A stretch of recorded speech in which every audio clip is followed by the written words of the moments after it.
20-second warning, we're just going to start the meeting, so we're recording. So good evening, ladies and gentlemen, and welcome to the Planning, Building, and Environmental Committee meeting for June 11th, 2018.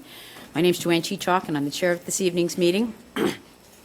The first part of our meeting, immediately after I make this kind of announcement, is going to be dedicated to public meetings under the Planning Act, which are meetings where this committee sits in a formal fashion to listen to all sides of every issue that's brought before us. And under the new rules of LPAT, what we do here and how thoroughly we understand all sides of the matter is important.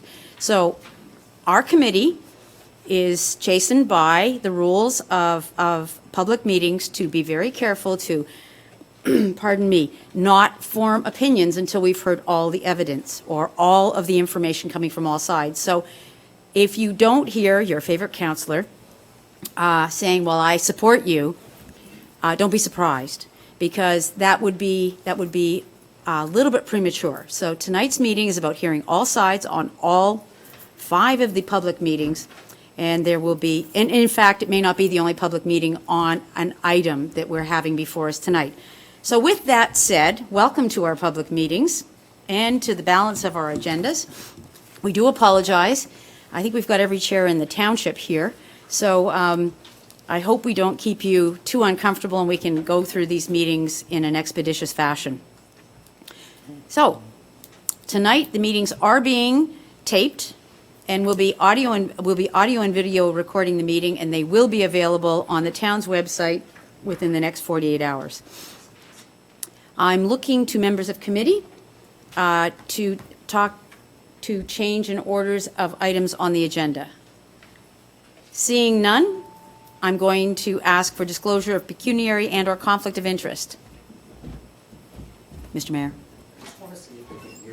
I just want to make sure that you'll disclose if you have a conflict of interest and don't miss this part. Fine. Anyone else on committee? Seeing none, then we'll move on to the public meeting, and I do think, can everybody at the back hear me? Thank you. Then I'll just yell. If you don't hear at the back, please put up your hand and wave at us or whoever's speaking, and we'll make sure that whoever it is that is speaking speaks directly into their microphones. Okay. So the first public meeting that we have is with regard to an official plan amendment application submitted by the Township of West Lincoln with respect to existing surplus farm residents' consent policies. The Planning Act requires in Section 17, Sub 15, that before passing an official plan amendment, Council must hold at least one public meeting for the purpose of informing the public in respect of the amendment. The purpose of this public meeting is to receive comments and answer questions from the public regarding the amendment to the Town of West Lincoln's official plan. At this point, no decision has been made on the proposed amendment, and any comments received will be taken into account by Council in their consideration. The Planning Act also requires under Section Ontario Regulation 543/06 that committee advise the public that if a person or public body does not make an oral submission at a public meeting or a written submission to the Township of West Lincoln before a bylaw is passed, the person or public body is not entitled to appeal the decision of Council for the Township of West Lincoln to the local planning appeals tribunal. Madam Clerk, can you please advise of the method and dates by which notice of the public meeting was given? Proper notice was given by way of advertising in a newspaper with general circulation on April 26, 2018. Thank you, Madam Clerk. Mr. Borma, I believe you have carriage of this particular item and will explain exactly what we need to hear. Thank you, Madam Chair. Through you to the committee. The current surplus residence farm severance policy in our official plan allows a farmer at the time of farm consolidation to sever a dwelling that is surplus to their needs with the intention of utilizing the existing dwelling, not the farmer, but a future owner. The existing policy requires that the severed and retained parcel comply with the zoning bylaw and complies with the minimum distance separation formula setbacks. It also requires that land severed with the residence be kept as small as possible to reduce the amount of agricultural land taken out of production and only what is needed for private services such as septic. And it also requires that any lands, retained agricultural lands, be rezoned to agricultural purposes only, or APO. In the Greenbelt, there is an additional requirement that the dwelling be a minimum age, and that age is prior to the Greenbelt becoming in effect in 2004. In light of some recently approved and reviewed surplus farms dwelling severances, township staff have undergone a review of our official plan policies relating to surplus farm resident severances. There have been 23 surplus farm resident severances completed from 2014 to 2017, and 5 additional applications received and undergoing the approval process this year. 2 of these applications have houses that were relatively new construction and are now being severed. Another application received had proposed to sever 2 dwellings off of the 1 agricultural lot. And one other application that we received had a large land area, but not a lot of land under agricultural production. If I could ask the clerk to throw up. No, The don't ask the screen? clerk to throw up. Oh, no, please don't throw up. It's too early. So planning staff have drafted and proposed 2 different policy options in response to some of these applications. Both policies are the same in that it adds a requirement that the lands outside of the both policies are the same as it adds a requirement for a minimum age of a dwelling, and that lands outside of the Greenbelt should have a window of age limit that they can be eligible for a severance, and we propose 15 years. We're proposing no changes to what's in the Greenbelt because that's provincial policy that we cannot change. And the proposed policy also adds a requirement for the minimum lot size of the residential lot being 1 acre, and eliminates the possibility for 2 dwellings being severed off of the same agricultural lot. Policy A would still allow for a surplus farm severance to occur and the retained agricultural lands be zoned to agricultural purposes only, APO, and not require that it be merged onto an abutting property, while policy B would only permit a surplus farm severance if the retained agricultural lands could be merged onto an abutting agricultural policy, negating the need for a rezoning to an APO. So that's kind of what that table there highlights. So basically, there's 2 different policy options. Policy A still allows for APO to be applied on the retained agricultural lots, and policy B basically eliminates the need for APO since the retained agricultural lots would always be required to merge onto an abutting agricultural property. Some stats. So currently about 7% or 2,000 hectares of land in the township is zoned APO. And staff are currently working with the CFO and OFA, or will be working with the CFO or CFFO and the region to ensure that the policies presented will be in the best interest of West Lincoln. An open house was held in May of this year to discuss these changes, and no comments were received at that time, no written comments. And planning staff recommend that a recommendation report be prepared once we receive comments from all the public, and especially the CFFO and the OFA, and give them an opportunity to review this file as well. Thank you. Thank you, Mr. Borman. Now, just for the public's interest, if you're here to speak on one item, when we do ask for comments from the public, which will happen shortly, you can speak to any item on the agenda, and it's not just the one item that you came for, just in case you feel moved, but don't rush. Okay, so Mr. Borman has spoken. This is a application put forward by the Township of West Lincoln, so we won't be looking for the applicants to speak. Are there any oral or written submissions from anyone present regarding the official plan amendment? This could be the only public meeting with regard to and in respect of, the changes the town is proposing for existing farm surplus residences, dwellings, and lands. So if there's any member of the public here who would like to make comments and or provide written comments, they should state them now as the Local Planning Appeals Tribunal, or LPAT, may not consider comments made during any other committee or council meeting. Also, anyone wishing to speak are required to come forward to the microphone at the table, provide their name and address for the record prior to speaking. Seeing no members of the public wishing to speak, members of the committee, is there anyone here wishing to ask questions or make comment at this point in time? I see Councillor, pardon me, Councillor Rayner first. Thank you, Madam Chair. Through you to Mr. Borima, you mentioned a couple things. What is the significance of the dwelling has to be 15 years?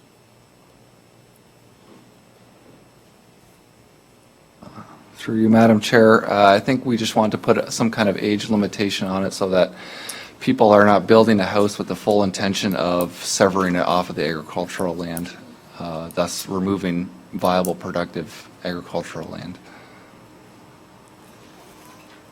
15, through you, Madam Chair, 15 years is a long period of time. If they were wanting to do it for that reason, they would have wanted it to be done in the next year or two. I don't understand why you're going all the way up to 15. 10 would be more than enough for me. I understand and I appreciate where you're coming from. The second question I have through you, Madam Chair, through to Mr. Brima, with regards to the Green Energy Act, you said it was in 2004? That would be the Greenbelt, Greenbelt? Councillor Rayner, not the Yeah, Green Energy. Yeah, sorry, the Greenbelt. I thought that was March of 2005. Mr. Borma, are you familiar enough with the date?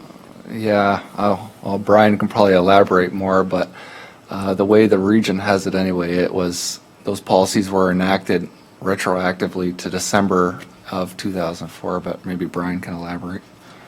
Mr. Treble, did you wish to speak to that? Through you, Madam Chair, just to confirm, Garrett is correct that there was a retroactive date inside the Greenbelt Act that said that the residence must have been established prior to December of 2004, even though passage was in 2005 of the actual Greenbelt itself. Thank you, Chair. The reason I said that is because I remember at the last minute there was a lot of retirement farm 1 acre severances coming across because of the deadline that they wanted that retirement lot. And I thought for sure it was January, February, March of 2005 that the rush came in, because I thought the deadline was the 31st of March. I was here at the time as an alderman. I remember the rush that went through. That's why I was thinking it was 2005. Other questions, Councillor Rayner? That's it. Thank you. Okay, Mayor Joyner? Thank you, Madam Chair. I'd like to say thank you for the report to the Planning Department. It's a very good report. It's a report that we've been asking for quite a long while. I'm okay with the proposed changes in Policy A, one being the limit the eligibility for surplus farm severances in the good general agricultural area by adding a minimum dwelling age of 15 years. I could be easily persuaded if someone wanted to bring forth a recommendation of 10 years. I'll wait to see if that happens. 2, limit the eligibility for surplus farm severances in all areas to parcels with a minimum of 10 hectares. 3, adding a minimum lot size of 1 acre. And 4, limiting surplus farm severances to 1 per property. What I am not in favor with, Planning Department, is Policy B. I You'd like to see changes, you mean, before they complete their report? Yes, I would, actually. Okay. I'd like to see that Policy B is stating that it has the additional requirement that the retained lands must be merged with an adjacent parcel, further limiting the ability to do a surplus farm resident severance. I don't agree with that, Madam Chair. I would like to see that taken out. So if the planning staff would consider that, or we could talk about that and we can put that to table if you wish, Madam Chair. Thank you. Other speakers? Seeing none, I do have a couple of comments myself. Yes, I do see that. Councillor, Mayor Joyner, Mr. Treble, I'm going to acknowledge you first, and then I'll go back Okay. to Mayor Joyner. Thank you, Madam Chair. My apologies.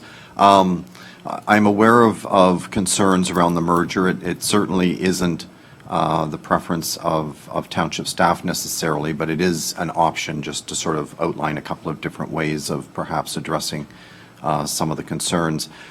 Just to share as well, I was chatting with a representative of the OFA today, We do not have their formal comments yet. I think their meeting is this Wednesday, from what I understand, and we'll likely receive some formal comments after that. However, having said that, I was given an indication that they are supportive of the concept of the 15-year timeline, and probably not supportive of the merger concept either. So I think that might be the way a staff report would look at this point, but that's based on what we know to date. So.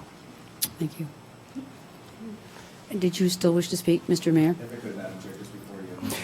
This question is directed to the Director of Planning. Mr. Treble, my question is, how will or how could the change in the provincial government that just took place last week make changes to the surplus farm policies? So in other words, I'm asking, is there any changes that the Planning Department would like to see made to this policy going forward with a new government? Rather than putting you on the spot, I think that's something that needs to come back from, to us. Yeah, Madam Chair, what I can say, however, is, through you, the provincial governments going back to 1990 have all put their own flavor or stamp, so to speak, on the policy of the province as part of their time in office. So I think it's safe to say that there will be a review. Since the 5-year review was just completed by this particular government, or the previous particular government, I would anticipate the review to happen quicker than 5 years. That would be my gut anyway. And certainly there are a number of things that might be worthy of consideration, and so it's not bad timing for us to be doing a review of this particular policy set, since we might have an opportunity to feed information back into the system in terms of some of the concerns we have with policy. And the one that I'll just share, and I've had discussions with many of you about this already, the concept of attaching a regulation to the land that says that there will be no house allowed on the farmland once the existing house is severed off the land is not a bad concept, in the sense that it avoids speculation, it avoids people severing houses and then building new houses and just keep sort of rolling them over, and helps keep the land available and affordable for the farmer. But having said that, there's a set missing, I would say, in the sense that we know we have to put this restriction in place, which we call APO here in the Niagara region, but if you said APO in some other areas of the province, they'd have no idea what you're talking about. But there's no way to remove that APO. There's no way to take the land off and make it back available for a farmer that might be legitimately starting the farming business, a younger generation or whatever it might be. So that might be one place where we could red flag in a staff report a potential change the province should take a look at. So that will be part of what staff starts a discussion on, and perhaps the committee will have some other thoughts to add to it once we bring that forward. Thank you, Mr. Treble. Mr. Mayor? So just as a final comment, and thank you for that answer, Mr. Treble, on the spot. Will it be possible to go to area planners of the Niagara region and potentially bring this forward, so together as all 12 municipalities, we might be able to go as one, if you get buy-in from all 12 municipalities to go to the province when they come forward with a review of this policy? Through you, Madam Chair, certainly area planners meets on a regular basis, and we can have those discussions.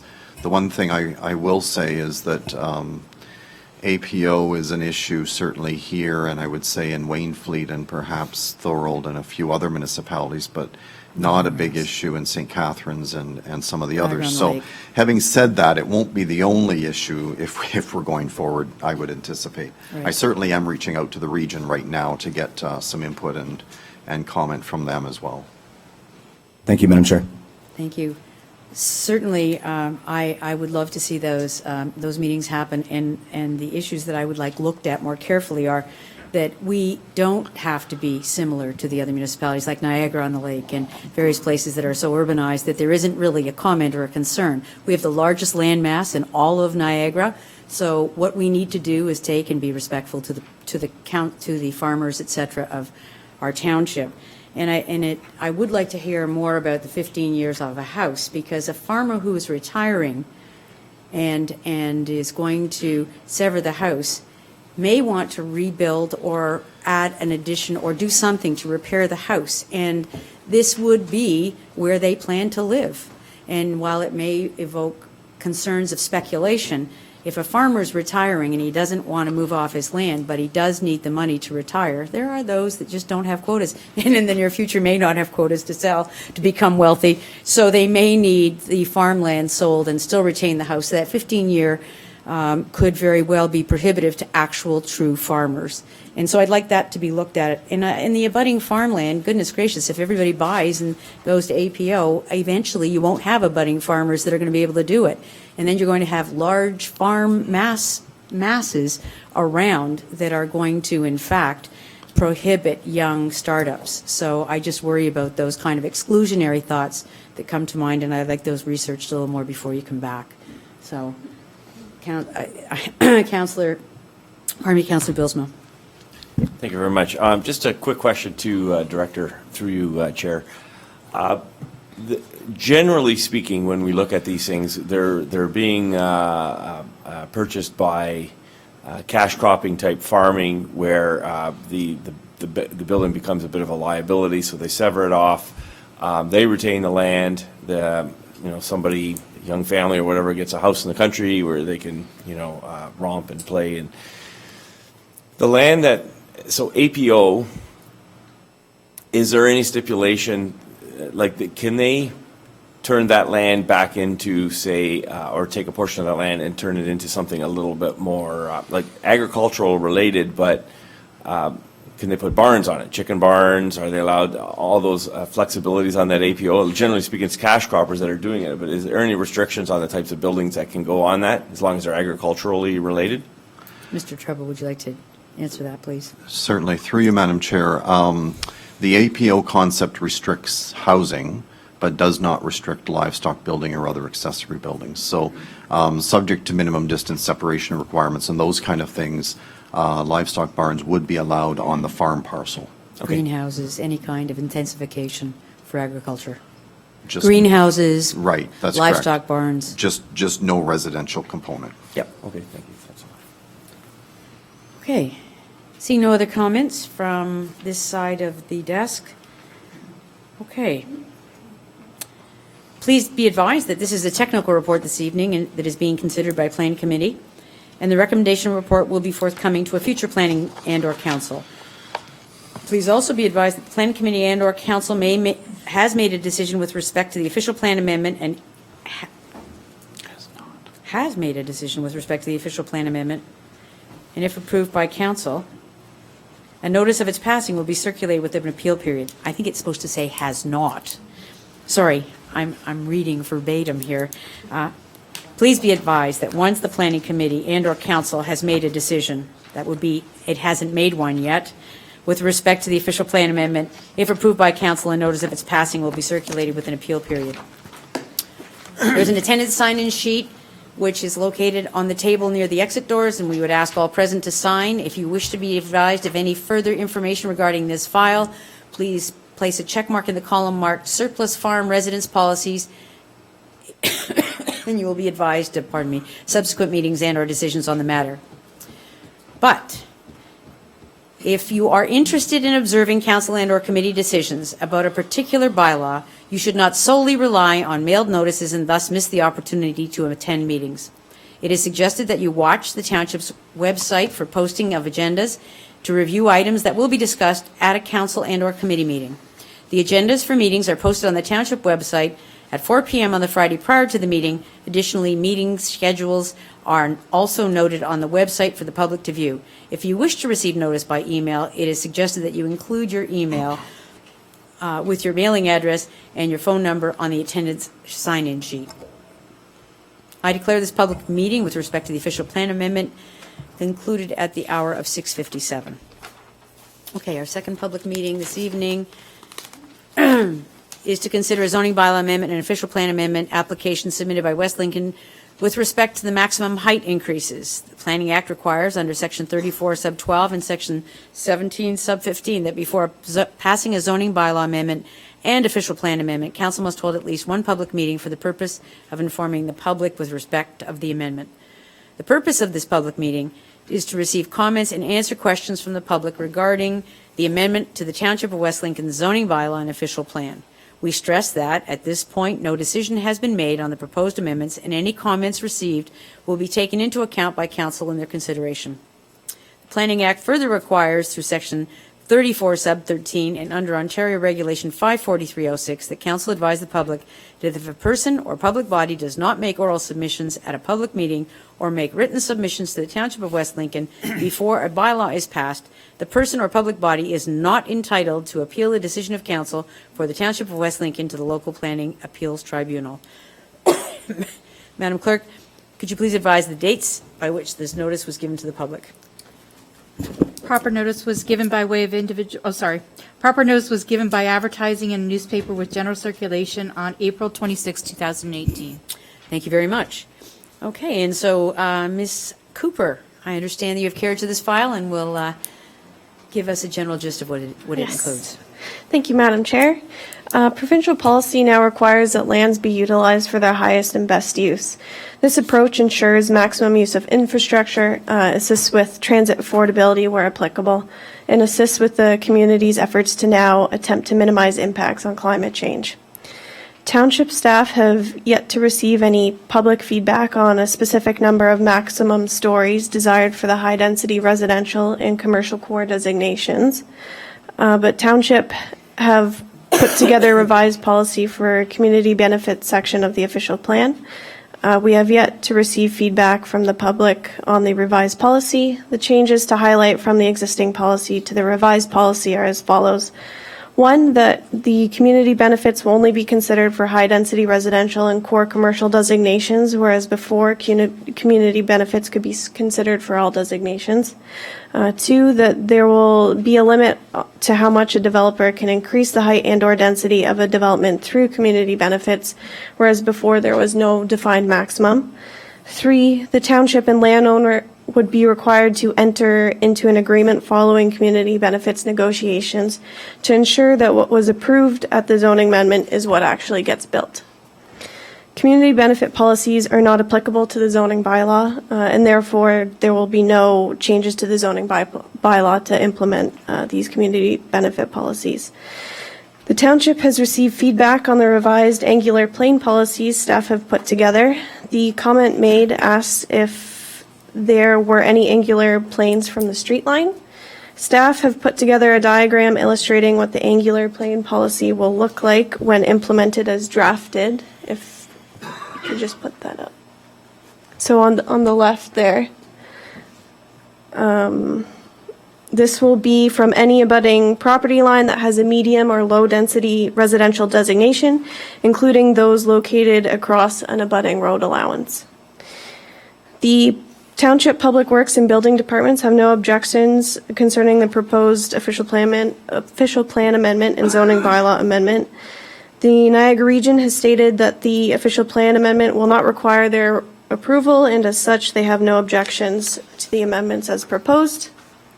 The Niagara Peninsula Conservation Authority was circulated, but they have not yet submitted comments. They will be brought forward in the recommendation report to follow. So a full planning review will be completed once all agency and public comments have been received. At that time, a recommendation report will be presented to the Planning, Building, Environmental Committee, which evaluates the proposed official plan amendment and zoning bylaw provincial, regional, and township policies. Thanks. Thank you very much, Ms. Cooper. Again, the township is the applicant, therefore there's nothing to be heard more than from our planning staff. Are there any members of the public here wishing to speak to this particular item? This may be the only opportunity for the public to speak with regard to this application. Therefore, if you would like to make comments, this is the appropriate time for you to come forward. And I see someone coming forward. Welcome back to our chambers. Good evening. Nice to see you, Madam Chair, Your Worship, members of the committee.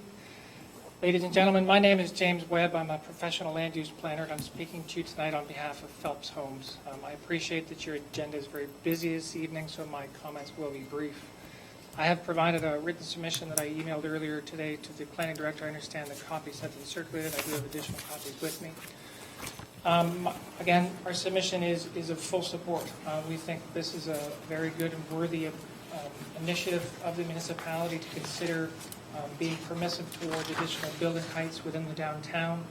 The approach that's being recommended by your staff takes advantage of an existing policy within your official plan to allow for the use of Section 37 of the Planning Act, bonusing and identification of community benefits. The material from staff is also recommending adoption of an evaluation criteria through the approach of an angular plane. What that does is allows for the assessment of individual properties to ensure that the height being proposed on that piece of land is appropriate from both a public realm point of view in terms of interrelationship with the streets, the sidewalks, and the public experience in relation to a building, and in relation to how that property at its rear interacts with adjoining development around it to ensure ultimately that the planning principle of good fit and compatibility are implemented.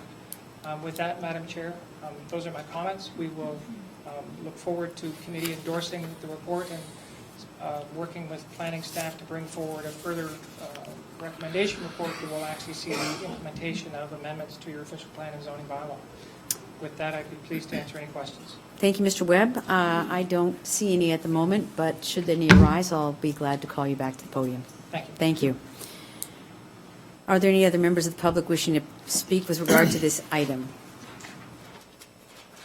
Seeing none, I will confine the discussion to table. Members of committee, are there any members wishing to speak to the item? I do see the mayor's hand, so first on the speakers list will be Mayor Joyner. Thank you, Madam Chair. Since this is a planning meeting and a public meeting, I wish to make one comment, and through you, Madam Chair, to the Director of Planning, Mr. Treble. Mr. Treble, in this report, which is a very good report, I see that our minimum height is only 2 stories in our core business area. I would like to see our minimum height in our core business area be 3 stories. And the reason for that, Madam Chair, is that we could have commercial on the first and second floor, or maybe just on the first floor, but we could have rental units on the second and third floor or story. We are in real need for rental units in the downtown core of Smithville. So if that could be added, I would greatly appreciate it. Thank you, Madam Chair. Thank you, Mr. Mayor, and certainly the staff, in considering this particular item, will examine your request and see whether or not it fits within the mandate of their review professionally. So at this point in time, again, Mr. Treble, we're not giving you direction, and there's nothing absolute about anything any member of committee saying. It's just their comments and should be taken when you're doing your consideration. These are new rules for us. LPAT just started. Public meetings are very important. LPAT will be watching them. So if we come with opinions that we've already made, we've closed our mind, LPAT will take that in consideration when they are, in fact, reviewing the videos that will be used as part of a hearing process. Councillor Trombetta. I just want to also say, I read the report, Brian, and I noticed that obviously that they're projecting to go higher up with 6 stories in residential. My only concern is that as we go higher, our impact on our infrastructure is going to be more. And I didn't see any of that in this report. We have an aging infrastructure, obviously we all know, in the Township of West Lincoln, and with our change in our scope here and going higher up, and it can be more, will we be able to compensate for the extra people going into these higher buildings? Thank you, Madam Chair. Through you, Madam Chair, I think both of the comments have been very relevant comments that have to be taken into account before staff can prepare a recommendation report. So certainly, we're going to work with Public Works to make sure that the infrastructure can handle from a sewer, water, transportation perspective and all of those various pieces of the puzzle, as well as what the appropriate minimums and maximums should be. That'll all be part of the review that we bring forward. Great, thank you, Madam Chair. No Thank problem. you. Councillor I'd like to see- Trombetta? I'd like to see that in the near future, and that'd be great, thank you. Yes. Councillor Rayner. Thank you, Madam Chair. Through you to Mr. Treble. First of all, I agree with the mayor. I think 3-story is a good idea. But the other thing is, if we do go up, going up is a lot easier than taking out land, especially agricultural land, which is what we discussed with the first official plan about with regards to surplus farm dwellings and retaining agricultural land. The same thing exists with the expansion of the urban boundary. If we go vertical, Mr. Treble, can we help to restrict the amount of agricultural land that we would be losing through development? Through you, Madam Chair, when we try to be what I'm going to call a complete community, it involves a mix of housing types, so single family all the way up through to apartments and condominiums and condo towers and whatnot. Certainly that blend is beneficial in helping to take advantage of all of the lands that are available inside an existing urban boundary, and the whole concept is to stop the sprawl and stop the leapfrogging effect and whatever other term you want to use into the countryside and the consuming of raw agricultural land unnecessarily or at a density that's not efficient and effective. The challenge is, as part of this policy, is what is that right balance? Because not everyone is moving to Smithville to live on the 8th story of a condominium tower at this particular point in time. So having that policy available doesn't necessarily mean it's going to happen, but we need to have the right policy so that we can get this balance and this blend, and that's what we're trying to achieve right now. So certainly if we do it right, it should be a good fit for Smithville for the foreseeable future, and will help take advantage of our available land and avoid consuming unnecessarily the agricultural land.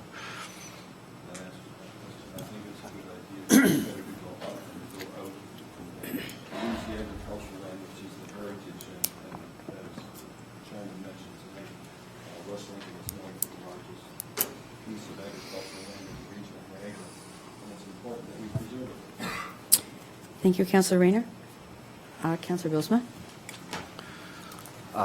Well, since people are having input, I'd like to put in, for whatever it's worth, my 2 cents. On the issue that was first raised about minimum height, I'm very comfortable with the 2 stories. I don't know that we want to necessarily encourage the 3-story minimum, so I'm very comfortable with the 2. I think that the staff recommendation is fine. So just want to get that on the record. And secondly, I'm also very satisfied with the 5 stories that we currently have, and there's no proposal to change that. I'm very comfortable with the 5-story height, and that's basically since Smithville currently does not have, or the downtown core of Smithville certainly does not have any 4 stories or 3 stories, and when it comes to fit, I think that we would do well to kind of ease into this rather than to have I mean, we can leapfrog in 2 directions. We can leapfrog into the country, but we can also leapfrog into height. And I think at this point, let's build our first 5-story, which is currently allowed, and see how that blends in the community. And if the next proposal comes along, and the council of the day determines that it's very fitting to go 6 or 7 or 9, let them make that decision. But at this point, I'm very comfortable that our first foray into going up doesn't go too crazy up. So I'm very comfortable with what the staff has recommended, with the minimum being 2 and the maximum being 5. Thank you. Thank you, Councillor Bilsma. Councillor Bell. Thank you, Madam Chair. You almost have a microphone back. Still not working, Joanne. No. Thank you, Madam Chair. I agree with the 3 stories, because one of the biggest problems we have here is housing that's geared to the lower mid-income. So having 3-story or even 4-story is good downtown. You got stores, you can have rental units above it. So I'm comfortable with that. And I would like to see going from 5 to the 6 stories, because we have buildings right downtown that it's not an apartment, but it is 6 stories high. So 6 stories is not unreasonable. We do have apartments downtown behind Tim Hortons. And look into the future for planning, because we are growing. And in planned developments, I don't have an issue with an 8-story apartment building in planned areas because we are growing and developers are coming. We're being governed to get as many people into the density as we can. And if it's a planned area, a planned development, and a builder wants to put a 6 or 8-story apartment building, look into the future, we should prepare for that so that we're not passing it off to another council that's coming in next year or 3 years from now, and now they're scrambling with a developer that's planning to build out further in our area of the new urban area. And he sees the need because we have people coming to our community. So maybe you just look at that also and bring it into the plan to see if it's feasible or not. Other than that, thank you, ma'am. Thank you, Councillor Bill. Councillor Ganan? Thank you, Madam Chair. Just a quick comment. I would have lived here for a great number of years, and there has been a lot of piecemeal planning done. So I would just like to commend staff for being proactive and looking ahead and having things in place to allow for whatever development is presented to us. I think the rules and the regulations being set and having taken the time to look ahead will prevent some of the problems that we've had with some of the development that has taken place, especially in Smithville over the last several years. So kudos to staff for doing that. Thank you. Thank you, and I guess I'll wrap up the comments saying that planning in advance of the plan being advanced is probably the greatest thing that we could ever do, and making ourselves responsible for the way we want our community to look probably stops some of the piecemeal and the other comments that other members of council have made. Mr. Treble, though, question. Stick-built buildings are now allowed up to 6 floors, are they not? Through you, my understanding of the Building Code Act is that stick built up to 6 stories is permitted now, and stick built up to 14 stories is under review, is my understanding. So I guess the reason that I was bringing that up is the idea of determining what height we want is very important. Higher tends to bring density, tends to bring lower rentals. That brings in apartments, or it is a better use of land. But there is a break-even point, and if we limited people to 5 stories when they've got to build 6 stories, they may just tell you that it's not going to be something you're going to get. So we may have land sitting empty when, in fact, they could accommodate a 6-story building. So we need to give this to you to do a very thorough review of what the cost, the break-even point, work with our development community, work with our community, are the people who are here, because bonusing in Section 37 in Toronto at Bay and Bloor certainly is a world where 12-story buildings are now 43 stories, and it's because of bonusing that people are getting higher stories in order to use the airspace over subway stations and various other things. But they bring with them problems. They bring traffic problems, they bring congestion problems, and they bring problems with services like elevators and water that have to go up past the 3rd floor. So, and the cost of development actually goes up because more studies have to be made, because that point of that angular plane and the shadowing of the next building, it takes forever to get a building built. So this isn't a simple question, a simple solution, and I would really hope that what we're going to see is a very thorough understanding by our staff and a presentation back to this council on the appropriateness of the height that brings into bear the fact that the economy of the building is not compromised because we've decided, much like Paris, France, who's a 4-story building limit or something. It's a lovely place, but sometimes it's impossible to live there. So let's learn from others and find the appropriate size and scale. And that's my comments and virtually what everyone else said. So I commend you for the report. I commend these reports coming forward, and I appreciate that we're starting to plan this community well in advance of these buildings arriving. Okay, so please be advised that this is a technical report that is being considered this evening by planning, and that a recommendation report will be forthcoming to a future planning committee and or building committee. Please be advised that once the planning committee and or council has made a decision with respect to the zoning bylaw and official plan amendment, and if approved by council, a notice of their passing will be circulated with an appeal period. There is an attendance sign-in sheet which is located on the table near the exit doors, which we would ask all present to sign. Please ensure that when signing the attendance sheet for this evening's council meeting, that you place a check in the column marked maximum height increases if you wish to be advised of any subsequent meetings and/or decisions on this matter. People who are interested in observing council and or committee discussions about a particular bylaw should not solely rely on mailed notices and thus miss the opportunity to attend meetings. It is suggested that you watch the township's website for posting of agendas to review items that will be discussed at a council and or committee meeting. The agendas for meetings are posted on the township website at 4 p.m. on the Friday prior to the meeting. Additionally, meeting schedules are also noted on the website for public to view. If you wish to receive notices by email, it is suggested that you include that address with your mailing address and your phone number on the attendance sign-in sheet. I declare this public meeting with respect to the zoning bylaw and official plan amendment to conclude at the hour of 7:18. Our third public meeting this evening is a public meeting to consider a zoning bylaw amendment application submitted by Mark and Effie Dockstetter. The Planning Act requires under Section 34, Sub 12, that before passing a zoning bylaw amendment, council must hold at least one public meeting for the purpose of informing the public in respect to the amendment. The purpose of this public meeting is to receive comments and answer questions from the public regarding the amendment to the Township of West Lincoln zoning bylaw.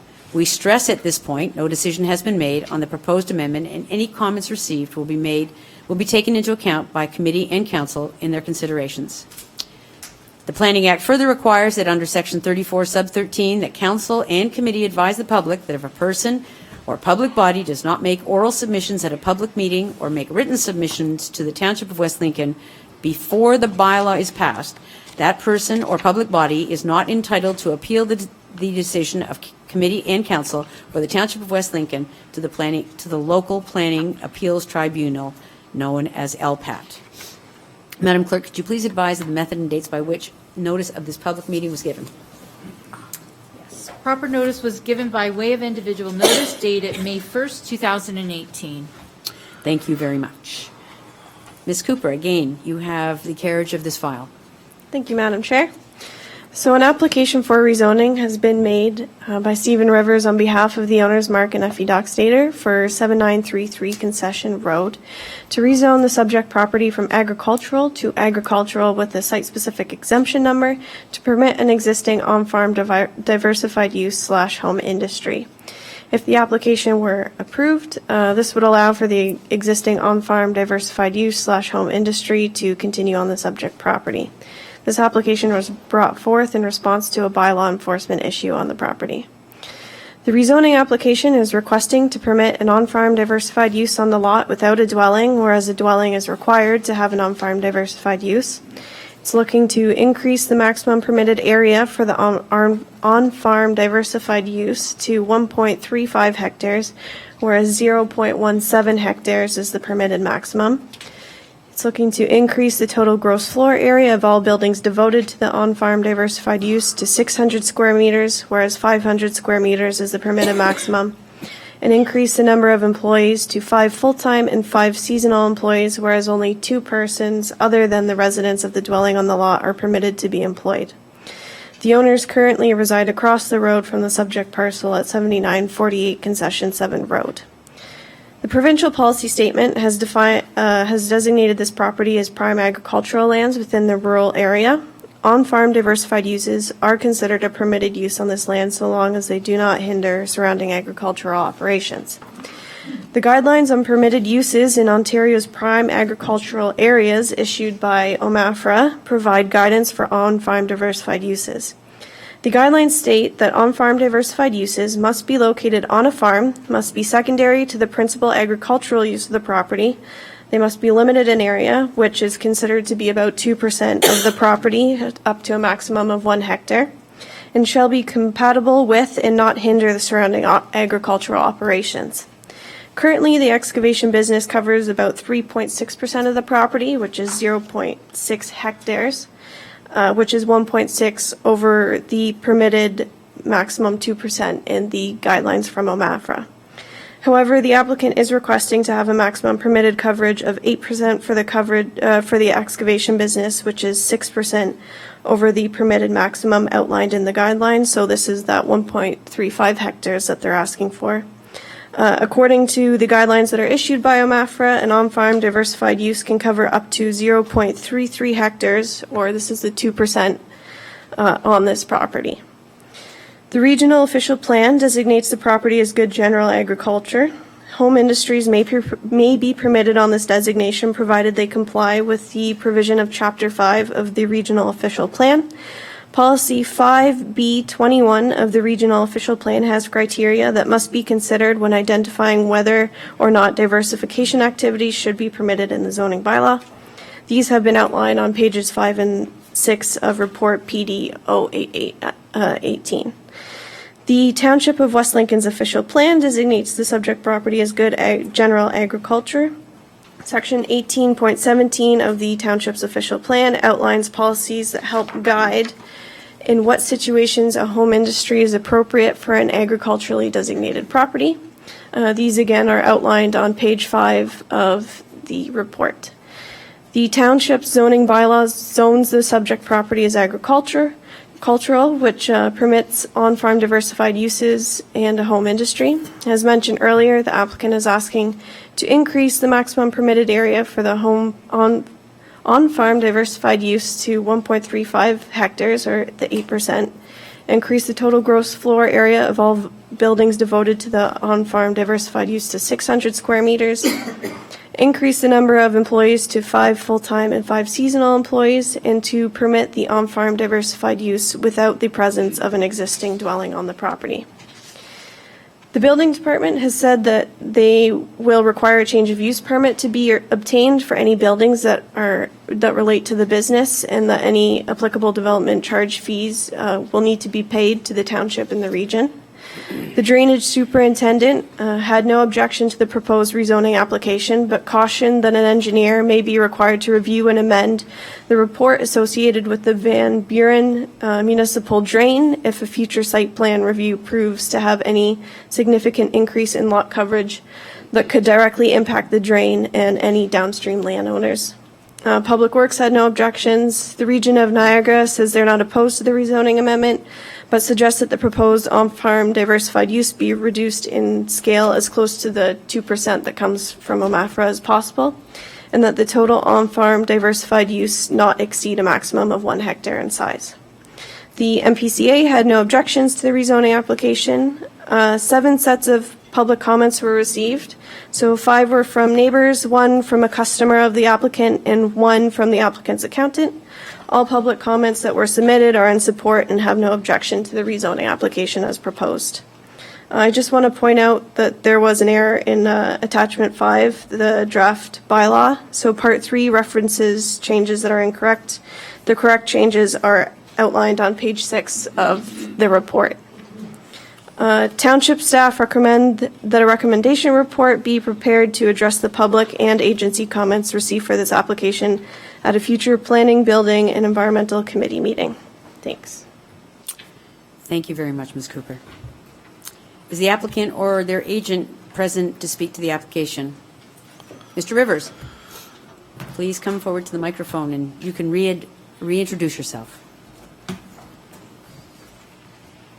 Madam Chair, Committee, my name is Stephen Rivers. I'm a consulting land use planner. My address is 189 Clare Avenue, Port Colborne, Ontario. What we have before you tonight is an interesting situation. We have a farming operation that over time started out with chicken farming and other farming activities. As happened with a lot of farming operations, they moved into some other types of activities to continue to support the family and the operation. Literally, this operation started out with a couple of bobcats. What you've got is a very successful businessman who has done what most of us would give our teeth to be able to do, to take a small business and turn it into a very successful business in this community. In addition to doing that, what they have done, and they've done what a number of farms have had to do over the years, supplement that farm income with other activities. And the province now sees that as a viable and supportable type of activity. In addition, this particular property is probably one of the most well-maintained properties that I've seen as far as an industrial activity goes. Certainly, it's not unusual to go through other places, other communities, even other operations within this community, that the level of maintenance comes nowhere near what this property has. Up here we have a picture of the subject property. What this slide shows is what's the area that is farmed. This is a farming operation. Certainly the construction business is there and operates, but we're looking at 3 large parcels that are currently farmed. They're cash cropped. These are lands that have been owned and farmed by the Docksetter family for a number of years. Mr. and Mrs. Docksetter's father, Neil, still lives on the property. The official plan designation, or the regional official plan designation, property is just immediately south of Grassy, in that particular area right there. The township's official plan designation, again, that's the property that we're looking at right there, adjacent to the railway line.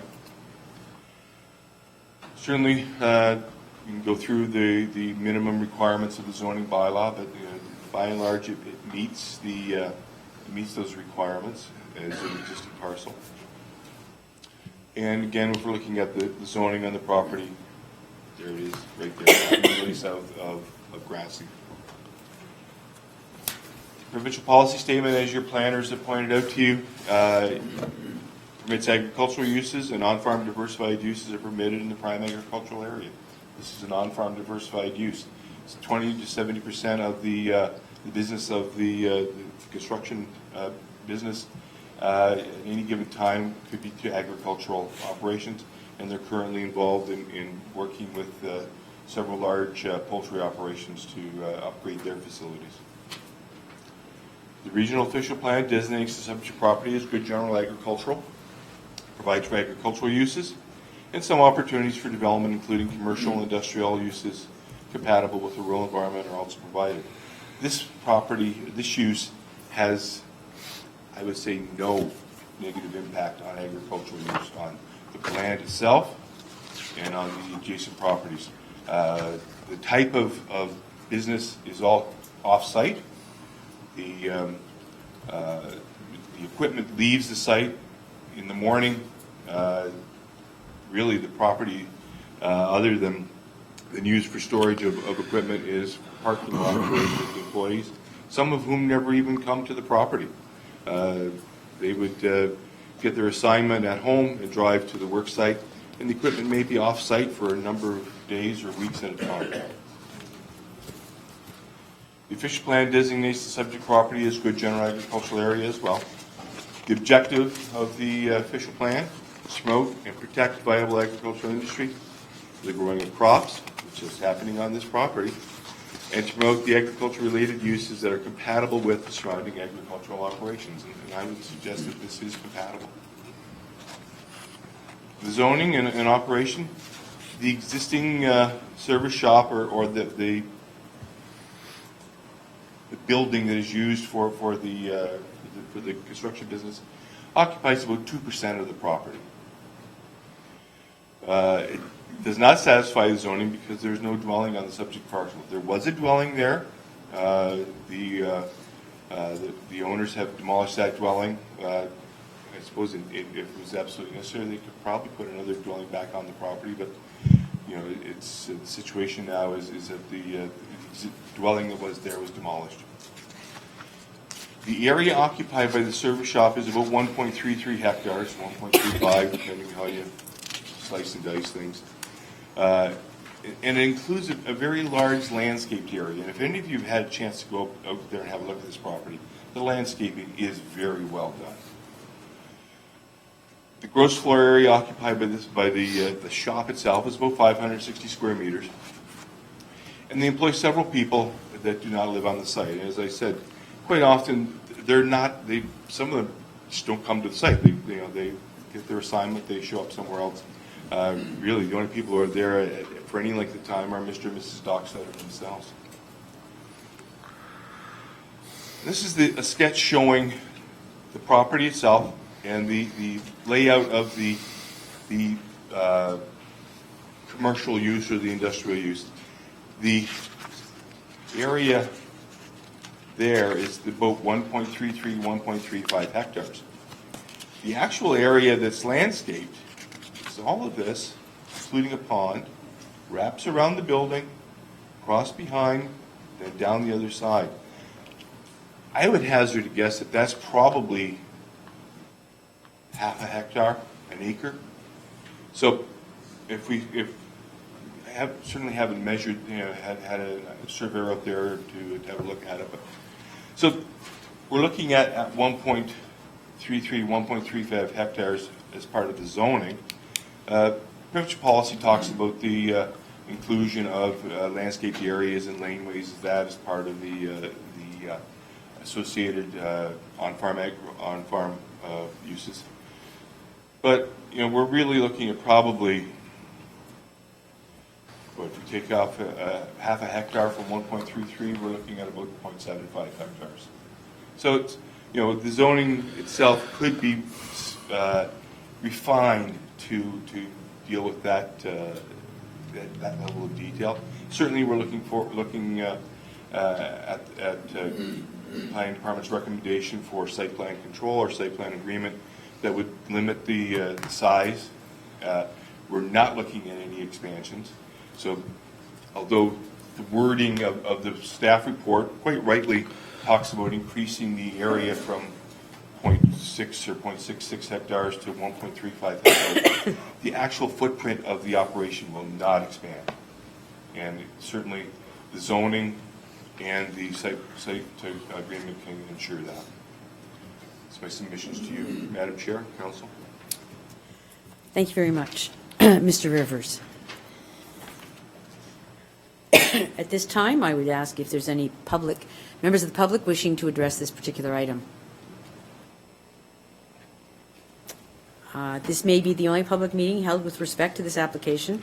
Therefore, this is the appropriate time for members of the public wishing to speak with regard to this application to come forward. Seeing none, I am going to ask members of committee if there are any questions, concerns, or comments that wish to be made. Councillor Bilsma?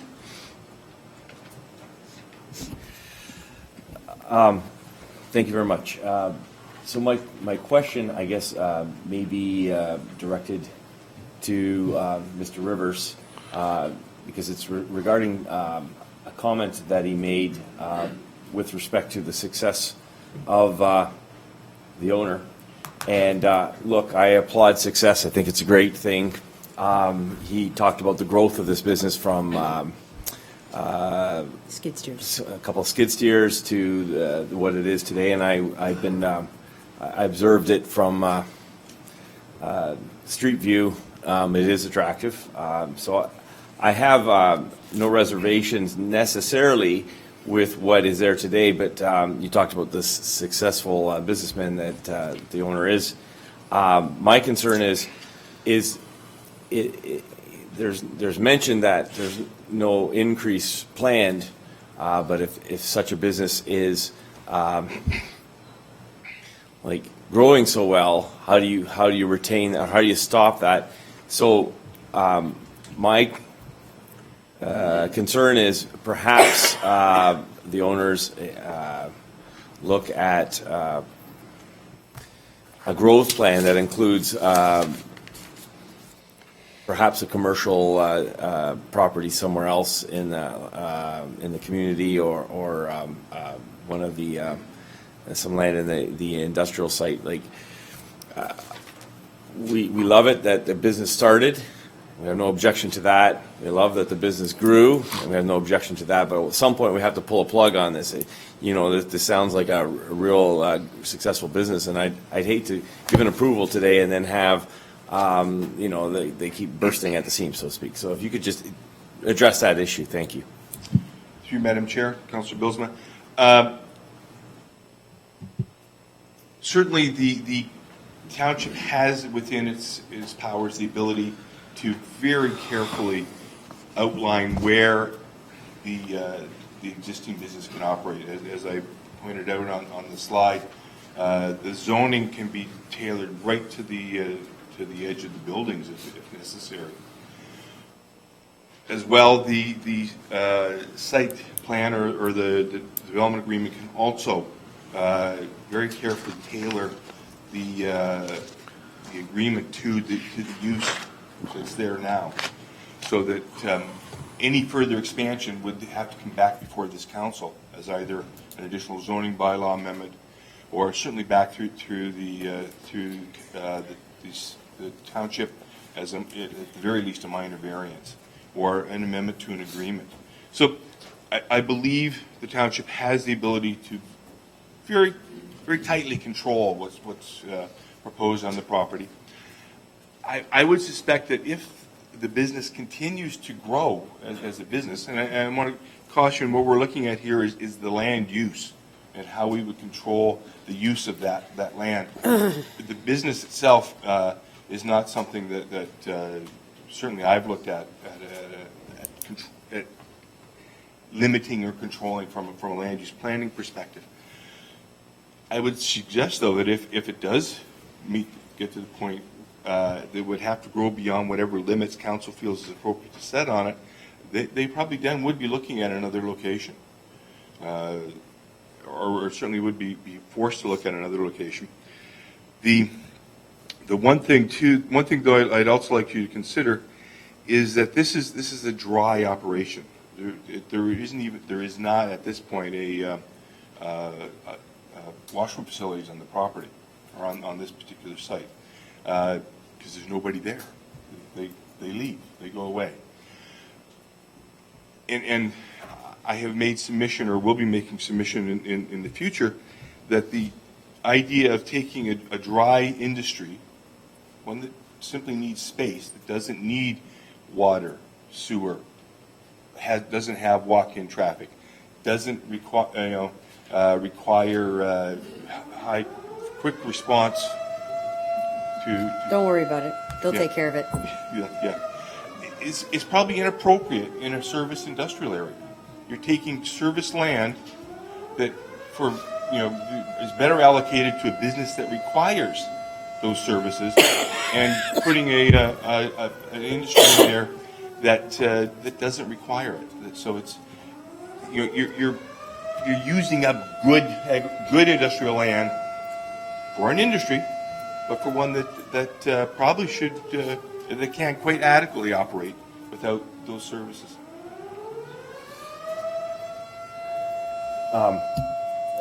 Thank you for that answer. It's just a concern, so I want to kind of get it understood that at a certain point that line might be crossed where we, if it's a successful business, and we wish them well, that would be the next step. And so at this point, I'm just receiving information. Thank you very much. Thank you. Thank you, Councillor Bell. Through Madam Chair to Mr. Rivers. I was doing okay.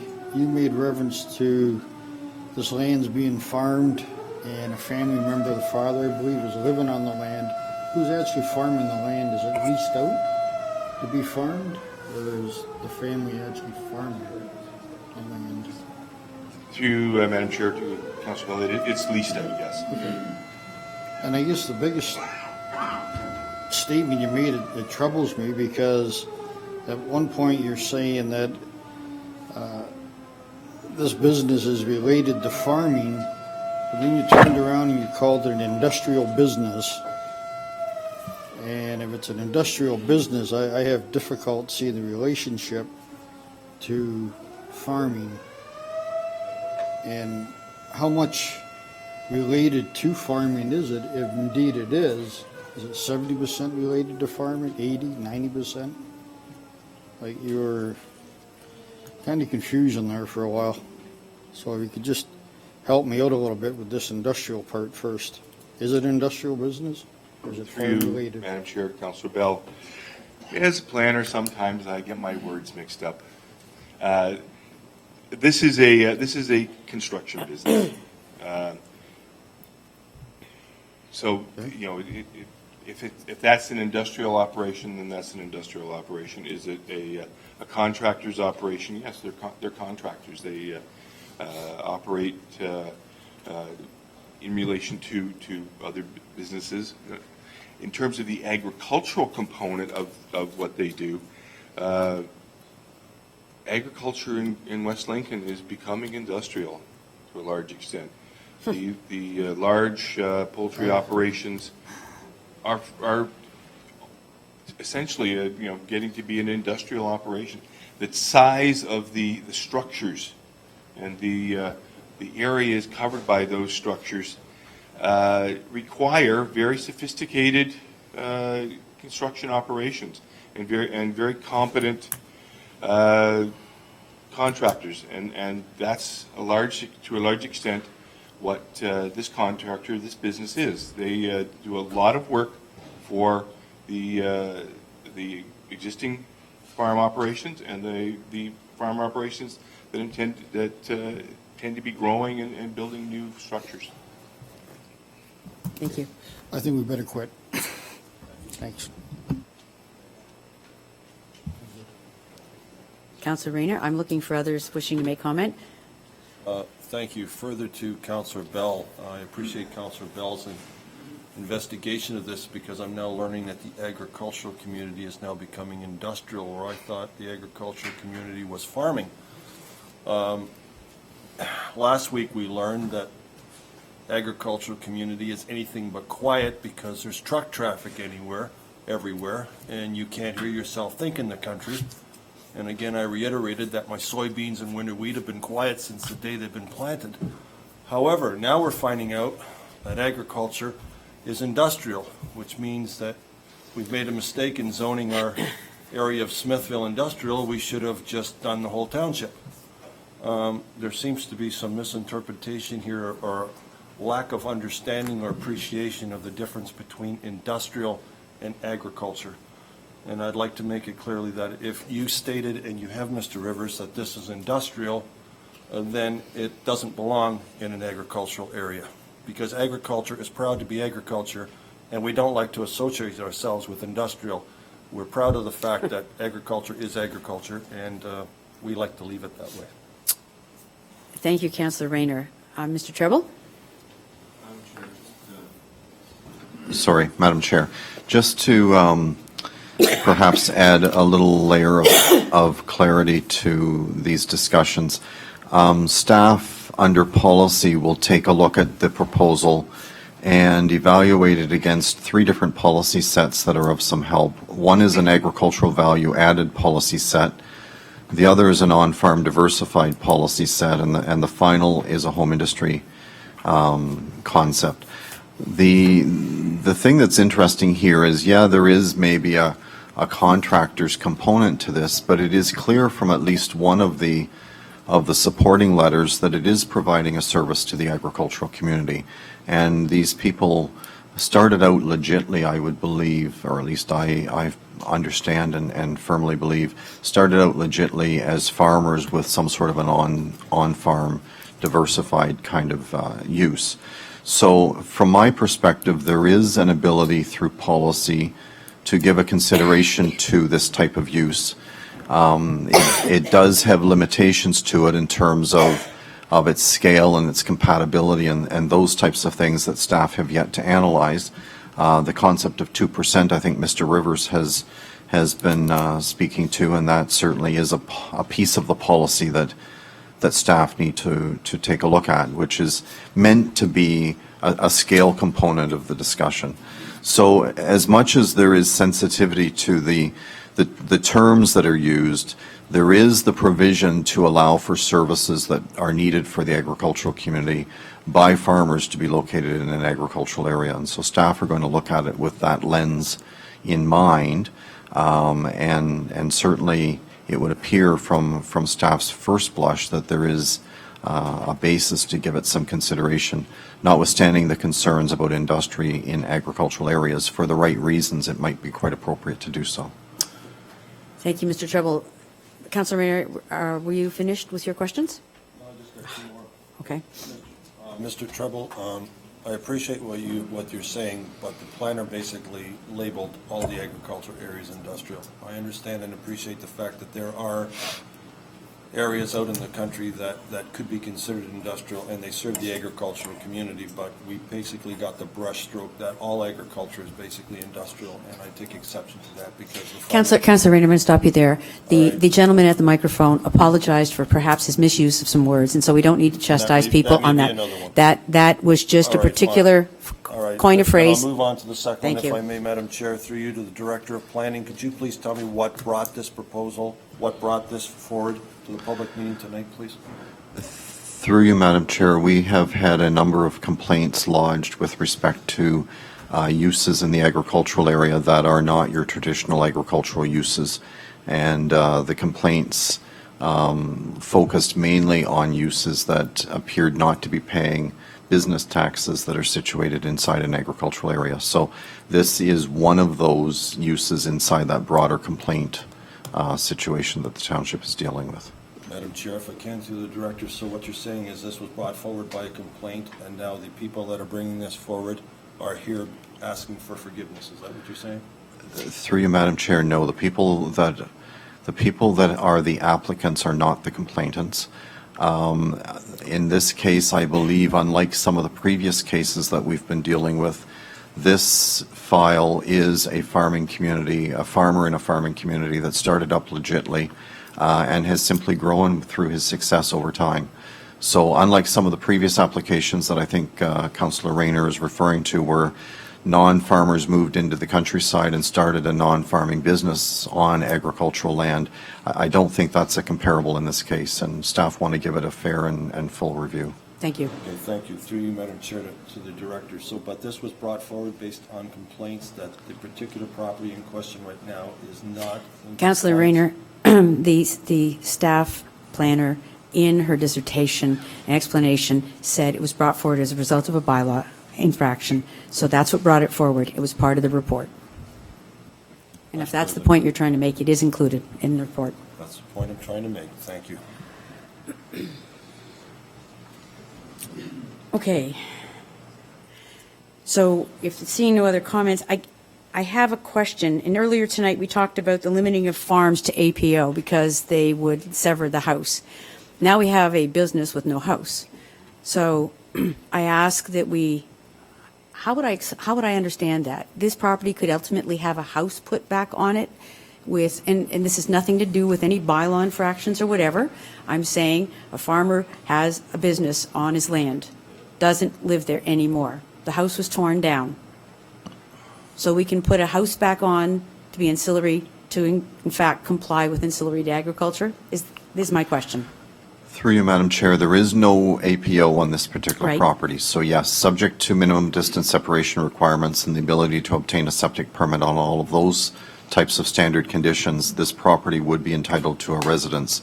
Since there was no severance involved, there was no trigger to put APO in place. But there is no house on this property right now, because I did hear that somebody was living there. So there's someone living on the parcel, but I think that might have been a misunderstanding by me. The applicant, through you, Madam Chair, the applicants, I believe, reside across the road. Across the road, not on the parcel. Okay. It is an interesting concept, though, thinking that we're changing zoning and there's no trigger for a sale, but in fact, this particular piece of property would be going backwards, getting no APO, no severance, but in fact, come into compliance with a rezoning, but no original use to put it against. So it does show the complexity with which our staff have to work with each of the individual applications before they judge or give us their professional opinion.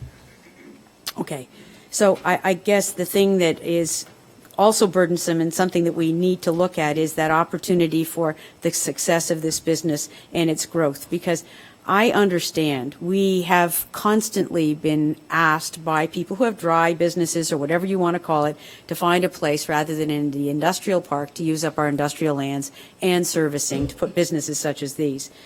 But The question is, at what point, where is the line where you put these kinds of businesses? And I think that's the adjudication we want to have evidence from our planning staff to come back to us with. What is the line that we want to have? Because this application and others tonight and other nights talk about what would be traditionally agriculture pushing the line, and for us to accept the kinds of things that are now being acceptable in agricultural areas, some of which we have to become used to, because that's the movement of agriculture, larger tractors, combines, et cetera, going down roads. But the other thing is, what kind of businesses should be, in fact, inching into our rural landscape. So I'm a little bit uneasy with the idea of leaving room for growth for business that's very, very successful, but the applicant not being satisfied with the amount of lands that are currently being used. And if we, looking at zoning, and we zoned it without the landscape berm in there, that would prohibit any further growth. And that might be something that we would want to look at, is where exactly do we want to put the line, and how should these uses, while serving the rural community, and I totally support that and understand it, but where is the line? And that's what I'm looking for tonight, is I need it to come back to us, telling us how we protect, one minute, the agricultural lands we have out there, and another minute, how we are very careful about the terms we use with regard to the businesses that are coming into the community, whether they're conventional, blacksmith shops or maintenance shops, or whether in fact they're production shops for processing of new crops that are coming into the norm as we move forward. So, and I think it needs to be it's not one size fits all, but I do think that we have to be fair to everybody. So if we're going to have to look at some of these, then we have to treat these that are being brought to us in the same manner as others, with consideration of their uniqueness as well. So with that, I say that there's a lot of considerations to be made here, and a lot more understanding that I would need before I could, in fact, give any conclusive decision on either argument, for or against. So that's my comments, and seeing none others from any other members of committee, except for our honorable committee chair, that would be the honorable one, Mr. Treble. Madam Chair, only to get something on the record before you close this meeting. The one concept we have talked about at committee in the past, and I think it's appropriate to throw it in this discussion, is that there is this concept that we've had before about the fact that a rural employment park might be something that is worth considering in our township, because there's a number of uses that are dry in nature, don't require full services like Smithville, and a place like a rural employment park might be an appropriate place for them. So it might be another piece of the policy discussion that we should consider for future discussions with the province. Well, thank you for bringing my favorite bugaboo back onto the thing. I think I've said that at practically every other meeting, but yes, that's exactly what we need. And we need then to have people understand that we don't want them coming forward with twice the standard, twice the number of employees, twice the amount of land, et cetera. But we need to find a place where that is an acceptable standard elsewhere. So I know you'll include that in our new premier, what do they call him, heir apparent, may listen to us about that. So, I know. I just like my term better. It is a premier-elect, yes, Mr. It's not that long ago that we had one, and I do remember. Thank you very much, Mr. Mayor. Seeing no other comments, okay, so please be advised that this again is a technical report being considered this evening by Planning Committee, and that a recommendation report will be forthcoming to a future Planning Committee and/or Council. Please be advised that once the Planning Committee and/or Council has made a decision with respect to the zoning bylaw amendment, and if approved by Council, a notice of its passing will be circulated with an appeal period. An attendance sign-in sheet is located on the table near the exit doors, which we would ask all present to sign. Ensure that when signing the attendance sheet for this evening's committee meeting, that you place a check mark in the column marked Dockstetter if you wish to be advised of any subsequent meetings and/or decisions on this matter. People who are interested in observing council and/or committee discussions about a particular bylaw should not solely rely on mailed notices, thus miss the opportunity to attend meetings. It is suggested that you watch the township's website for posting of agendas to review items that will be discussed at a council, and/or committee meeting. The agendas for meetings are posted on the township website at 4 p.m. on the Friday prior to the meeting. Additionally, meeting schedules are also noted on the website for the public to view. If you wish to receive notices by email, it is suggested that you include that address with your mailing address and your phone number on the attendance sheet sign up this evening. I declare this public meeting with respect to the zoning bylaw amendment concluded at 7:57.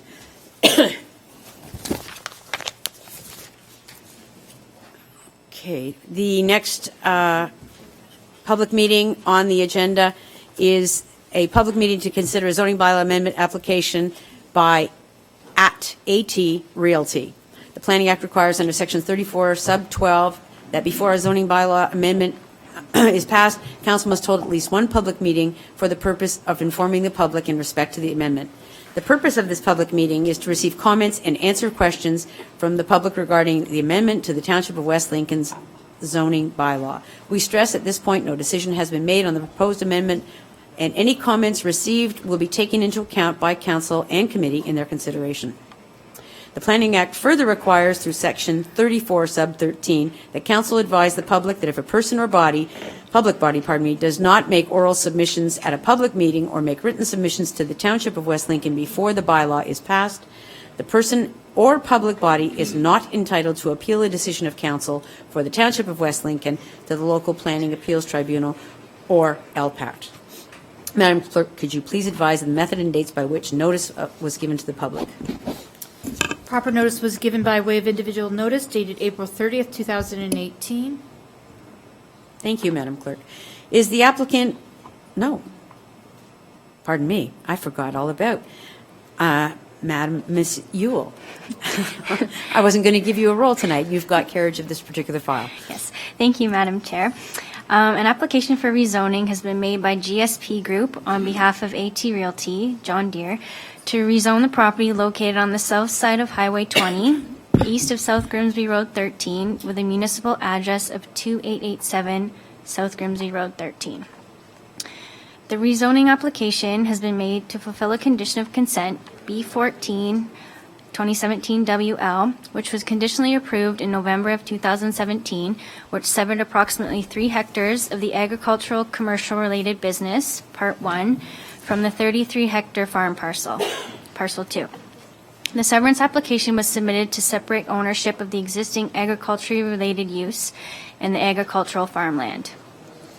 Staff have received and have completed a full review of an application to amend zoning bylaw 2017-70 to expand the agriculturally related AR 56 zoning 0.9 hectares south to align with the conditionally created Parcel 1 and to amend the agricultural purposes only APO zone to recognize a deficient lot area of 33 hectares where 39 hectares are required.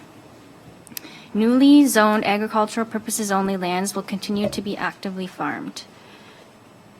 AT Realty currently occupies 2 hectares of the total site with the existing farm equipment dealership, including sales, showroom, parts and service, and office space.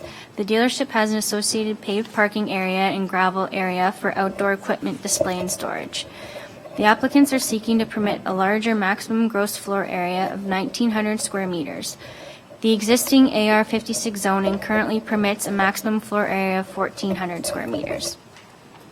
The applicants are required, as condition of consent, to update the site plan to address any new development on the property and remove the site plan from Parcel 2.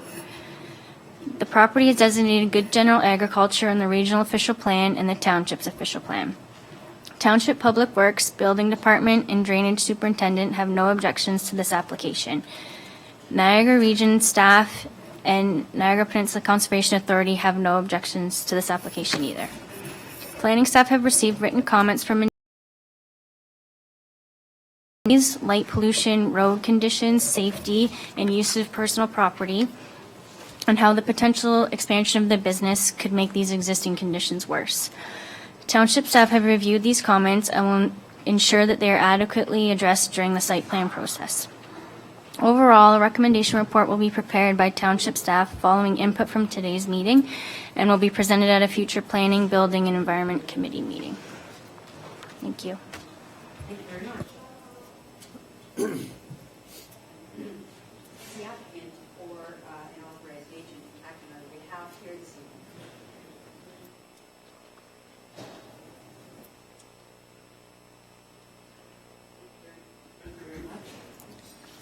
evening. And could you give us your name? Good evening, Madam Chair, members of committee. My name is Sarah Code. I'm a planner with GSP Group. I'm here this evening on behalf of the owner, AT Realty. We are in support of the application before you this evening, and we have received the neighbors' comments, and we will be working with staff and the neighbor from now until the next council meeting to address those concerns, and generally they are operation and management concerns that Premier will be working towards addressing. That would be Premier Sorry. equipment, not the Yes. Premier. Okay, just checking. Correct. I would be happy to answer any questions that you might have. Thank you very much. Okay, I'm going to go to the public first and see if there's anyone wishing to address this item here this evening. Thank you. So are there any oral or written submissions that wish to be made at this time from the public at large with regard to this application? Sir, if you'll come forward. No, if your letter's on file, that would be fine. If you'd like to come to the podium, the problem is we tape these. And I'm sorry for sounding like a bugaboo, but then when people listen to the tape, they can't hear the non-microphone talk. Larry McNulty. Yeah, I just had the concern about lighting, mostly. And, it's not a big deal, but the lighting is a big deal. There's a lot of traffic just from test driving the equipment. And the other issue was because they're adding a hectare onto that property, Madison, right? And I wonder if they're going to have a separate entrance for that, or are they going to combine that with the existing entrance? So it sounds like there's operational issues that need to be resolved between Right. the abutting owners. We live right and across the road. Right. Right. So the time between now and a recommendation report coming forward gives you all that time to make sure that Yeah, you're I'd addressing. like to be informed. Yeah. Yeah. The lighting pollution is a real big issue. So Madison, there'll be opportunities to have those issues resolved. There is Discussed. There is a bylaw, I guess, in Huntsville or something about lighting pollution. I don't know if it's going on in any other communities. There are many bylaws going around. You're saying Huntsville has one? Yeah, if you guys want to read it or whatever. The staff, I'll leave it to the staff. Yeah.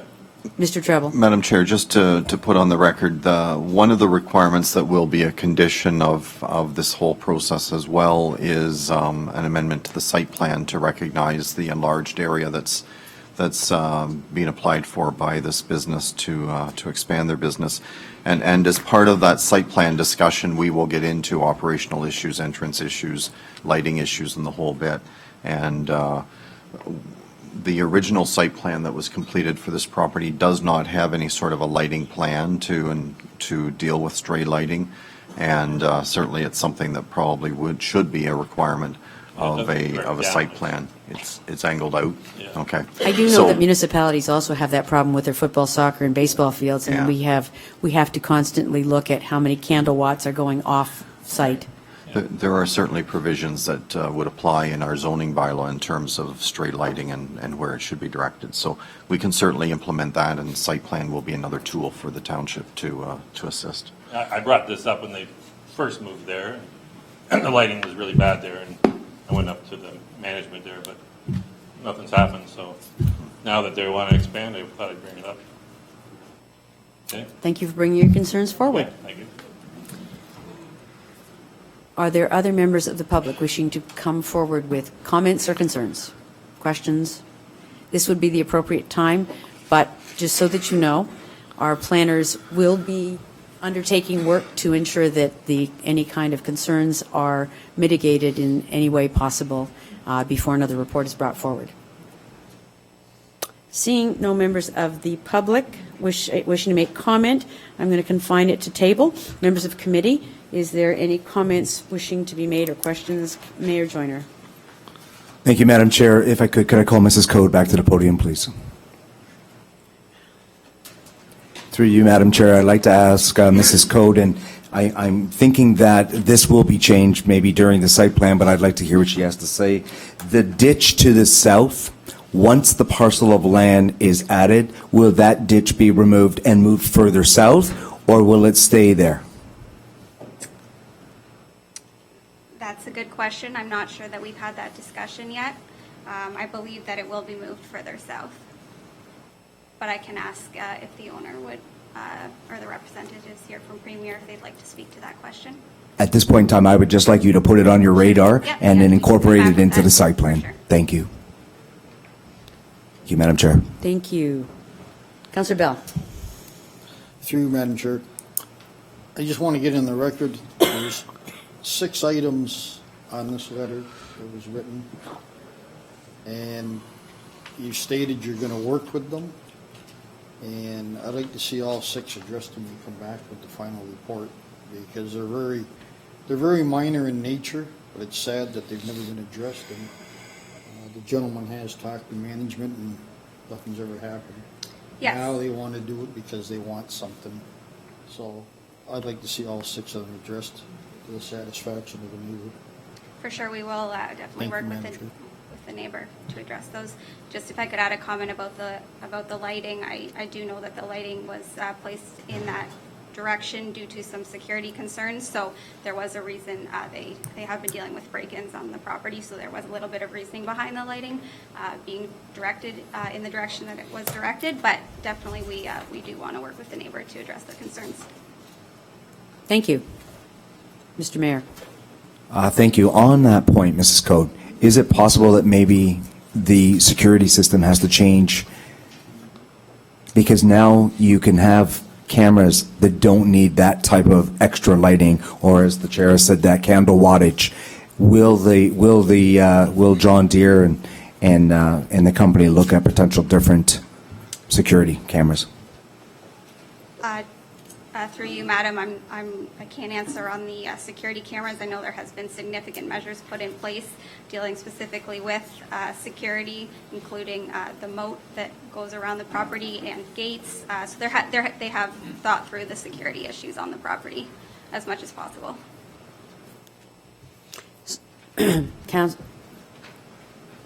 Councillor Rayner. Thank you. I appreciate the fact that this gentleman came up and said that he had problems with the lighting, but when he said that he had originally asked them and they had done nothing, that really surprised me. I have dealt with Premier. I've even bought a large new tractor from them, and they're very nice people. Councillor Rayner, can we stick to the question? It just surprises me that they haven't dealt with it. I concur with Councillor Bell that I would prefer to see all the issues addressed to the satisfaction of the complainant, since obviously now they have more of a reason to do what they should have done out of good relationship with your neighbors in the first place. Thank you. You're welcome. Other comments by anyone? I am the... Okay. Thank you very much. Thank you. Seeing no other comments from members of committee. Okay, this is again a technical report being considered this evening, meaning that a recommendation report will be forthcoming to a future planning and/or committee meeting and council. Please be advised that once the planning committee and/or council have made a decision with respect to the zoning bylaw amendment, if approved by council, a notice of its passing will be circulated with an appeal period. There's an attendance sign-in sheet which is located on the table near the exit doors, which we would ask all present to sign. Please ensure that when signing the attendance sheet for this evening's council meeting, this is really a committee meeting, sorry, that you place a check mark in the column marked AT or at Realty if you wish to be advised of any subsequent meetings and/or decisions on this matter. People who are interested in observing council and/or committee discussions about a particular bylaw should not solely rely on mailed notices and thus miss the opportunity to attend meetings. It is suggested that you watch the township's website for posting of agendas to review items that will be discussed at a council meeting and/or committee meetings. The agendas for meetings are posted on the township website at 4 p.m. on the Friday prior to the meeting. Additionally, meeting schedules are also noted on the website for the public to view. If you wish to receive notices by email, it is suggested that you include that address with your mailing address and your phone number on the attendance sign-in sheet. I declare this meeting concluded at the hour of 8:12. And now, I think a number of you have been waiting for this particular item. And just to point out, these are put on order of the way the applications are made, and they're scheduled on to our committee meetings. And as we said at the beginning of the public meetings are done for a reason, and they're required to lay out a number of components that will help all parties in the future. So all of this reading of this required documentation imposed on me by our clerk is to keep everybody in full understanding, at least theoretically, of what it is we're doing tonight. So this is a planning meeting required under the Planning Act to consider a zoning bylaw amendment application submitted by Andre LeBlanc, Country Buds. The Planning Act requires in Section 34, Sub 12, that before passing a zoning bylaw amendment, council must hold at least one public meeting for the purpose of informing the public in respect of an amendment. The purpose of this public meeting is to receive comments and answer questions from the public regarding the amendment to the Township of West Lincoln zoning bylaw. We stress at this point that no decision has been made on the proposed amendment, and any comments received will be taken into account by council in their consideration. The Planning Act further requires through Section 34, Sub 13, that council and committee advise the public that if a person or public body does not make oral submissions at a public meeting or make written submissions to the Township of West Lincoln before a bylaw is passed, the person or public body is not entitled to appeal that decision or the decision of council, for the Township of West Lincoln to the Local Planning Appeals Tribunal, or LPAT. Madam Clerk, could you please advise of the method and dates by which notice was given to the public? Proper notice was given by way of individual notice dated April 30th, 2018. Thank you. And Mr. Borma, I understand you have carriage of this file. Thank you, Madam Chair. I guess I'll start, and then maybe if there's anything that needs to be added, I'll ask Brian if he wants to add that. A zoning bylaw amendment application has been made by IBI Group on behalf of Andre LeBlanc for an 88-acre piece of land located south of the hamlet of Caisterville, west of Caisterville Road, and north of Indian Line. As per the requirements of the Planning Act, planning staff have circulated notice to all adjacent property owners within 120 meters and have provided a notice signed to the applicant, which was posted on the subject property. The planning justification report and addendum report have also been posted on the township's website for the public's information. And it is also noted that to the public that the full staff report is available on the township website. We have one full copy here tonight, and the rest, we also printed out a bunch of copies that don't have attachments, just in case you're looking through it. If we refer to an attachment, that may not be there. The rezoning application received is requesting to permit licensed production of medical marijuana on the subject property at a reduced setback of approximately 8 meters from the easterly lot line and 30 meters from the nearest neighboring lot. The rezoning application is also requesting to amend the solid fencing provisions that are required for glass greenhouses. They are not proposing to amend the requirements for the security fence. It's important to note there's two different. Finally, they are also requesting to have a maximum parking of 40 spaces provided. If approved, the applicant would be required to go through a site plan approvals process, which would go into much greater detail on the actual development. The existing medical marijuana zoning provisions in the township zoning bylaw only permit medical marijuana production and growing through a site-specific zoning bylaw amendment. All buildings and structures associated with medical marijuana growing and production are to be at least 150 meters from all neighboring lot lines and must be surrounded by a security fence as well as a solid fence if it is larger than 10% glass. Additionally, regular greenhouses are to be set back at least 30 meters from the front lot line. If I could ask the clerk to throw up the draft plan that was provided. The total area used for the facility will be approximately 2.2 hectares, as stated in the applicant's plan justification report, with a little over 5,000 square meters of building area, which will include glass greenhouses, a head house, and a walkway that connects everything together as seen on the draft plan up on the screen. The proposed development also includes a cogeneration facility, a driveway, a private septic system, underground water storage tank, backup generator, parking and loading facilities, and a storage shed. It is important to note that this is the township's first application for a licensed producer. Previous applications that have been come before this committee were for individual grower licenses or designated grower licenses. These are very different under Health Canada for the regulations, which the applicant will probably go into more detail. But some of these differences are around odor control and security.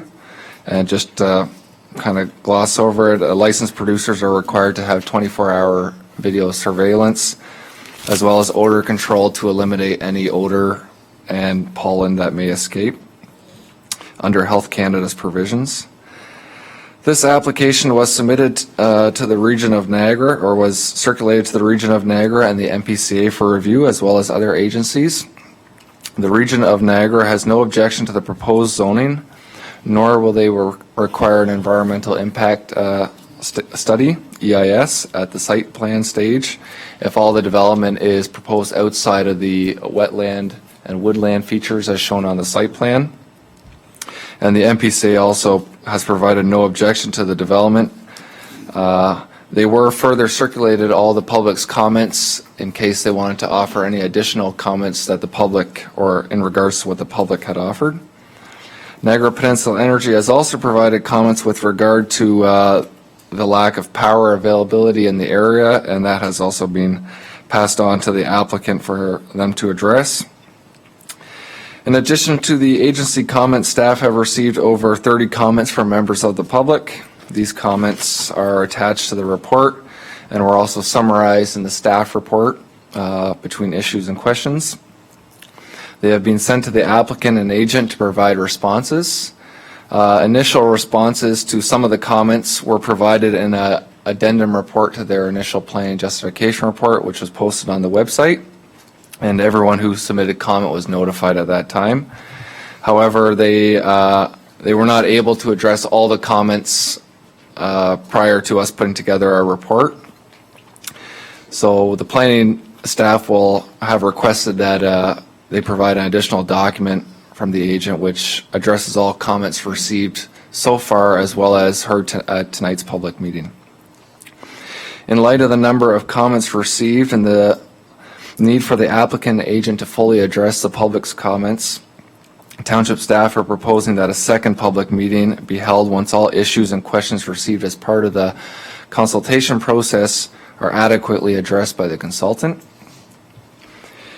Issues brought forward by residents include odor, noise, lighting, security, pollen pollution, the industrial nature of the application, potential environmental issues, property values, fire protection, proximity to the hamlet of Casterville, policing, fencing, health impacts, setback reductions, requirements for studies, and stormwater management. And as I mentioned, we have forwarded all these comments onto the applicant and the agent for them to address. Meanwhile, planning will also undertake its own review and has already begun consulting several agencies such as Health Canada to try find answers to some of the questions that were raised. Further, one additional comment was received today that was unable to make it into the report. That was prepared and sent out on Friday, and I believe a copy of that comment was left on your tables. And we will make sure we include that comment in a future report. Planning staff, as I mentioned, are recommending a second public meeting be held prior to a recommendation report being prepared to give the applicant and agent enough time to adequately address the questions and issues raised by the public, township planning staff, and Township Planning Committee. And the consultant is present tonight and does have a presentation to give to you, and In case I missed anything, I'll pass it off to Brian. Thank you, Mr. Borma. Mr. Treble, did you wish to add to that presentation? Just extremely briefly, Madam Chair, the staff report that has been prepared for this particular item is much more extensive in its detail than you have probably seen on more recent applications. Because of the importance of the LPAT process, we have started an extensive review of all of the various public comments that have been received, and that's certainly a requirement that we must do on a go-forward basis, look at the comments and identify specifically how they have been properly addressed. So hence the report is much more extensive in that regard. And the final thing, Madam Chair, is just to emphasize what Mr. Bourma stated, and that is the fact that staff are recommending a second public meeting on this matter so that the public's concerns can be reviewed and comments put together for everyone's further digestion. Thank you very much. Okay, so the applicant or agent for the applicant is here. Ah, there you are, yes. If you would you like to address this committee at this time? Please come forward, state your name and credentials, and we will, I understand you have a presentation. Does staff have that loaded? Okay. Which one? Oh, it's just, can we do PowerPoint, or do I have to do the web? Yeah. Who's going to do the F5? Right.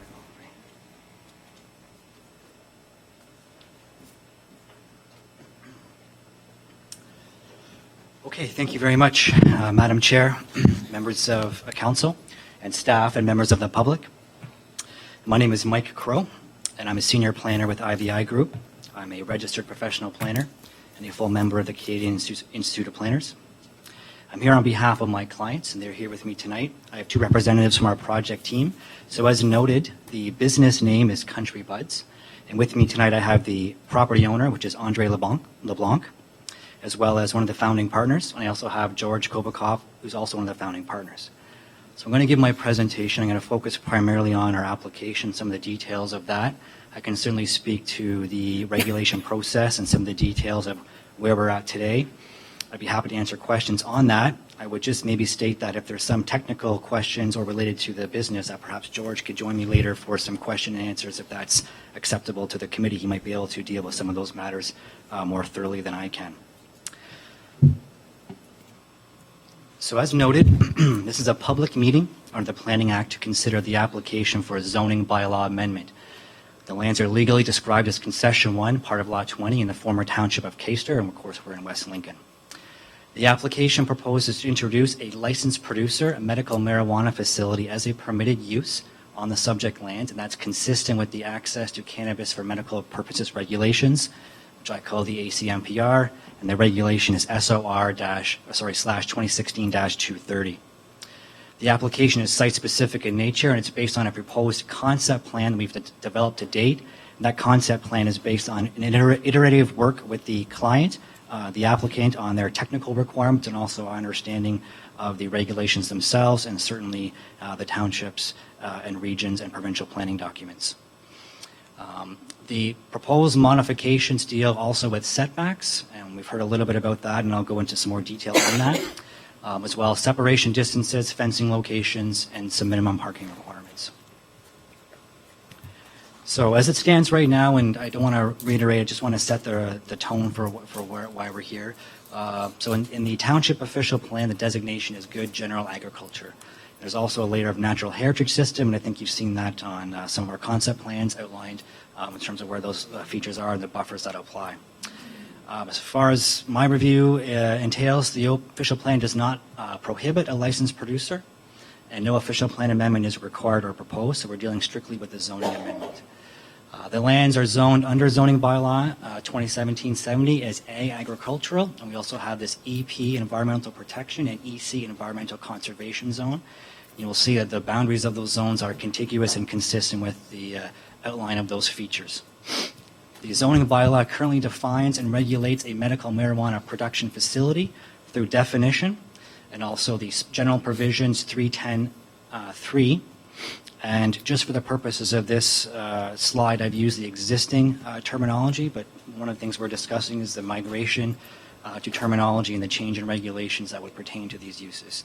So I prefer the term licensed producer. Just as a high-level overview, this is the red showed up much better on my screen, but there's a red circle just really highlighting the general extent of the property. So it's on the west side of Caisterville Road, just south of the hamlet of Caisterville. It's entirely encaptured by that large red circle. It's an agricultural rural property. There are some small accessory buildings currently located on the north side of that property, which are associated with adjacent residential properties. And you can see really on this air photo what jumps out is just the contiguity of the natural heritage features, but then the open space farmland that currently exists on the property as well. So the majority of the site is actively farmed, cash crop purposes. It is leased out, and certainly the owner can speak to some of those arrangements if those details are required. This is the survey of the subject land. So we pulled this survey as the official record of the property dimensions, and we based our concept plan primarily on this survey, the dimensions that you'll see there. So just in high-level terms, the approximate area is 35.6 hectares. There's frontage on Indian Line Road of approximately 290 meters, and on Caisterville Road of approximately 1,450 meters. So it's a large property. And certainly the frontage on Caisterville Road is quite large. This is just a cutout excerpt of our concept plan. We developed this in an iterative process. We went through different versions, trying our best to meet the requirements of the operations, the items that would be required of the regulations and the township zoning bylaw, but also leave a little bit of flexibility, as this plan will likely evolve based on continuing layering on of technical work from other professionals and work with the project team. So it represents our best foot forward at this point, but certainly items in this plan could be shifted or adjusted in response to certain comments or as we find new information develops. So really what you see is a series of greenhouses designed specifically for this use. So you'll see they are oriented in an east-west fashion, with a central corridor running north to south. So that's the sort of skinnier line you see down the middle of those blocks of greenhouses. Each greenhouse is separated from each other by about 7.5 meters. And the middle internal larger outline is what we call the head house. So that's an area that is not a greenhouse but would house accessory operations, office administration, security personnel, record keeping, things that are associated and required by this use. We're proposing one access point only, and that's consistent with the sort of the controlled access to the site provisions. That's a standard commercial access with turning radii we've identified there. We're showing screened at the back of sort of the southwest quadrant some surface parking area, gravel parking that would accommodate employees, and then there's an access road that would go to a loading, unloading, sort of a rear operations area on the west side of the site. We are showing also a proposed storage shed. Storage is not for medical marijuana purposes. It's for accessory storage only, but we did want to identify that as something that would be on there. And certainly there's zoning provision that speaks to that. We're also showing a rough outline of a septic system just to make it clear that this will be on private services and that septic system would be further designed to meet the OBC requirements. So this is sort of a high-level outline of where it could be located and a size that might be required based on potable water requirements. Also underneath the head house, you'll see there's a identification of an underground storage tank, and that's for watering purposes. So that will be filled by off-site watering sources, and that water would be recycled through the facility to provide watering to the production requirements, and would go work back way into the facility. So there'll be no water release from that tank. It's strictly to provide the required watering for the daily operations. There's also a cogeneration facility, and that's sort of to the northwest of the area, and that is intended to provide ancillary energy to the facility to help provide heat and power to the greenhouses. And certainly we've received the comments from the Energy Authority, and we'll continue to review that, but at this stage, the high-level preference is to use that cogen facility for at least a portion of the heating and electricity demands of this facility. And then lastly, if I'm missing anything, think I've caught it all. I'll go through it again in more detail if we need it, but that's the outline. Oh, and then the perimeter fencing. So you'll notice one of the provisions we'll get into is just the perimeter fencing. What we've tried to show is that we're proposing the entire perimeter of the area to be fenced by both the wood fence and the required security fence. So the provision is tended to really speak to the location, not to removing or the need for that requirement.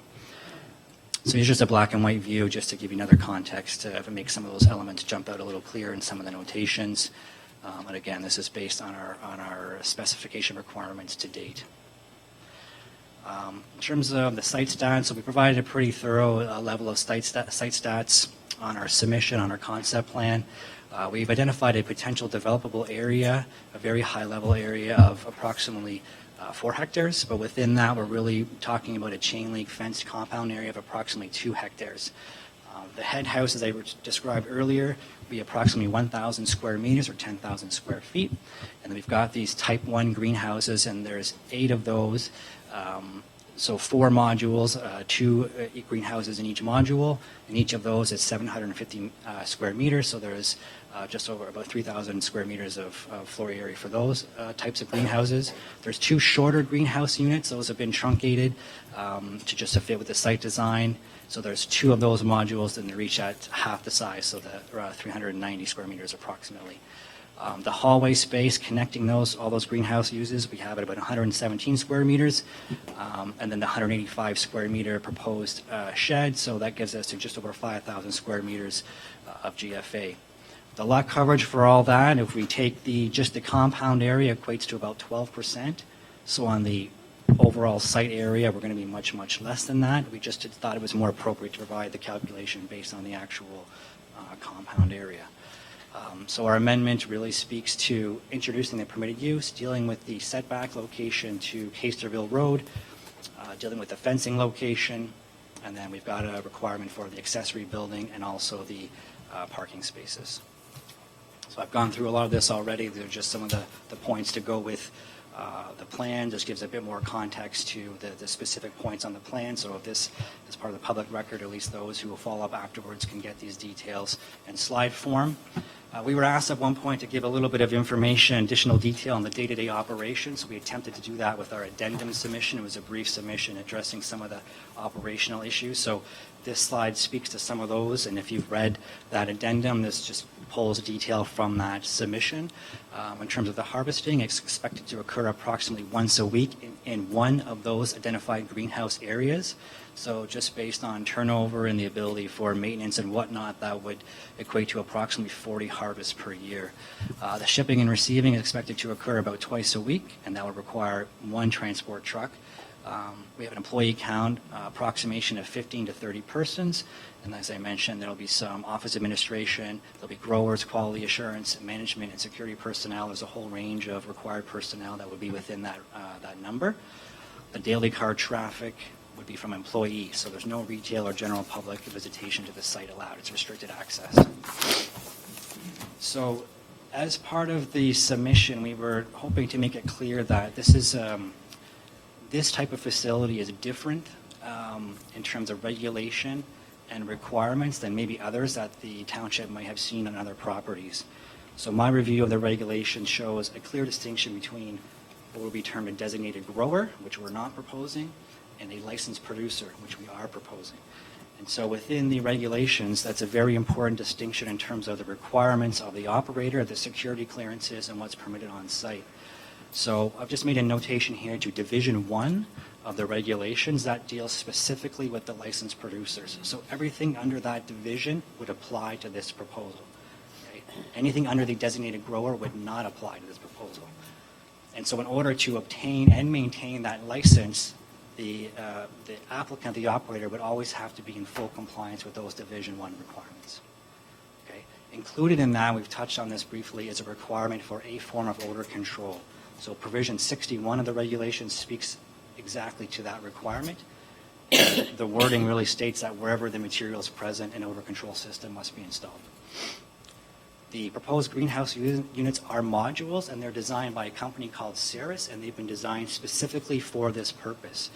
So these greenhouses provide the ability for a fully sealed environment and they also come with light deprivation systems. So I think that's critically important for the context and compatibility discussion.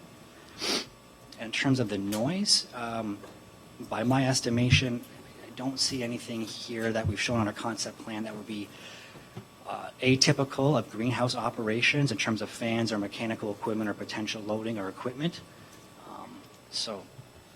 That covers it. One thing we also tried to do is put in context the uses that are existing on properties in a defined radius from this site. So we sort of centered a development area in the middle of the property. It's not exactly contiguous with where we're proposing the development because we would cover part of the roadway, but we tried to say if we took these circular radii rings, what kind of properties and uses would be within these defined areas. So this graphic is the first high-level approach where we would take in 150, 300, 450, 600 meter radii rings and layered on an identification of existing uses of those properties. And so we're trying to term them in terms of existing residential or potential residential. And the reason we've taken that approach is that we felt like the regulations speak really to primarily protecting existing and potential residential uses. And so within that 150 meter high level radius, there isn't a single existing residential use or building within that radius. There are a couple of potential residential properties to the east and the west. When we expand that radius to 300 meters, then we start to just touch on some of those properties and then part of the hamlet of Casterville. So our application doesn't propose to amend the 150 meter separation to any other lot line except to the road to the east.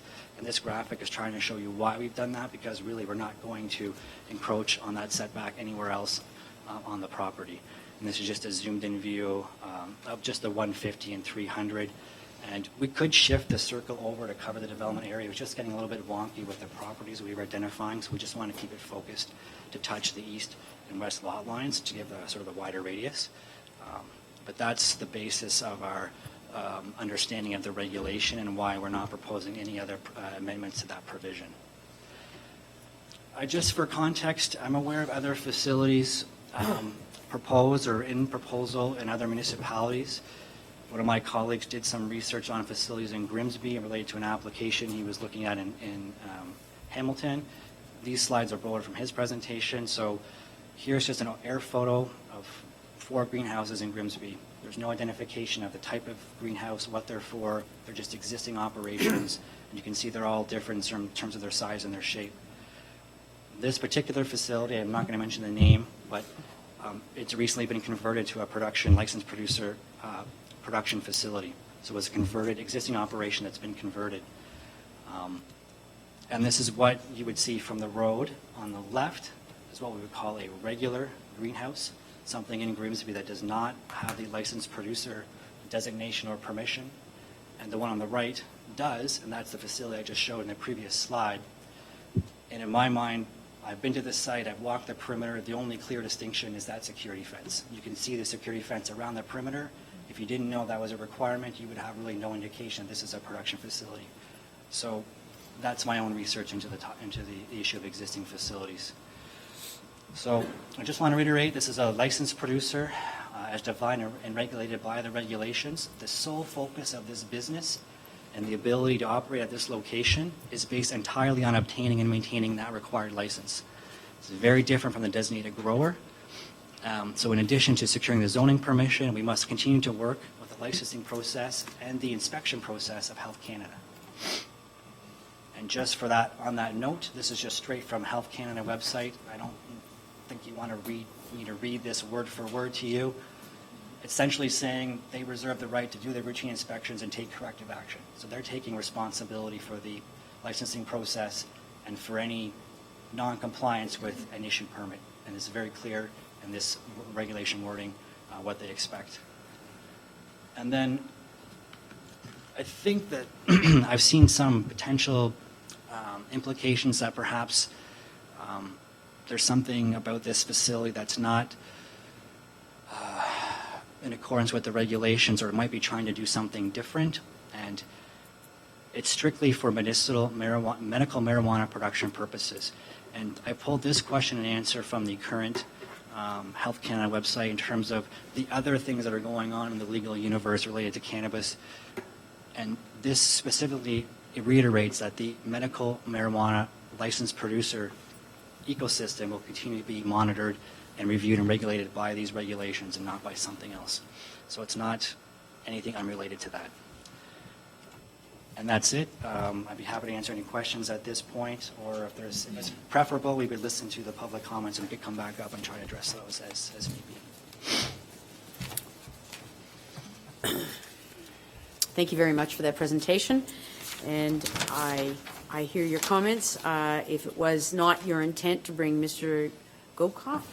Kobakov, sorry, Kobakov forward at this time to give any further explanation, we can go to the public for comment. Sure. Yeah. Is that do you want to? Yeah. Okay. Yep. I think that's probably best. I think that's okay. Thank you. Yeah. So, as far as questions and as far as comments, as you've noted with all the other public meetings for this evening, we accept all members of the public. Try and keep it to new information so that we don't force you to stay here longer than you need to. But if I will in a moment ask for members of the public to come forward wishing to make a comment, question, or concern. Please state your name, your address, and also, if you could, if you have a copy of what it is you're going to say, that could be given, I think for the collection purposes, could be given to Mr. Borma right beside the podium, who'll collect them for the clerk, and we'll provide them to her at the appropriate time. So, I'm going to ask now if there's anyone from the public wishing to speak, if you come forward, and after that person, everyone who wants to have a comment made, like I say, if we could limit it to new items, great. If not, we'll try and focus you as you go through, but come forward to the microphone now. Be careful, don't make a lineup, you'll just be ending up standing. I think you've learned by the other public meetings that occurred this evening, this committee has made it their policy not to allow jeering, booing, hissing, clapping, commentary of that sort. It's an expression here in this committee chamber to allow everyone to speak freely and without harm or any kind of vindication of vindictive types of behavior. So please, let's hold our comments, respect everyone. They have a right to their opinion. Thank you. And with that, welcome to the podium. Thank you, Madam Chair and members of council. I live at 858 Keisterville Road, and my name is Dorothy Henderson. The legalization of marijuana or the building of marijuana production and processing facilities is not the issue, nor is it a not in my backyard issue. The real estate mantra, location, location, location, is very appropriate regarding Country Buds marijuana production facility in rural residential Keisterville for these reasons. A, existing zoning bylaws for medical marijuana facilities in West Lincoln Township.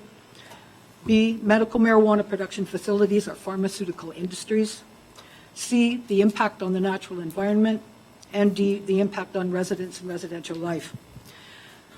All medical marijuana production facilities where permitted in an agricultural zone have a minimum setback of 150 meters from all lot lines of other lots except where it's specifically noted.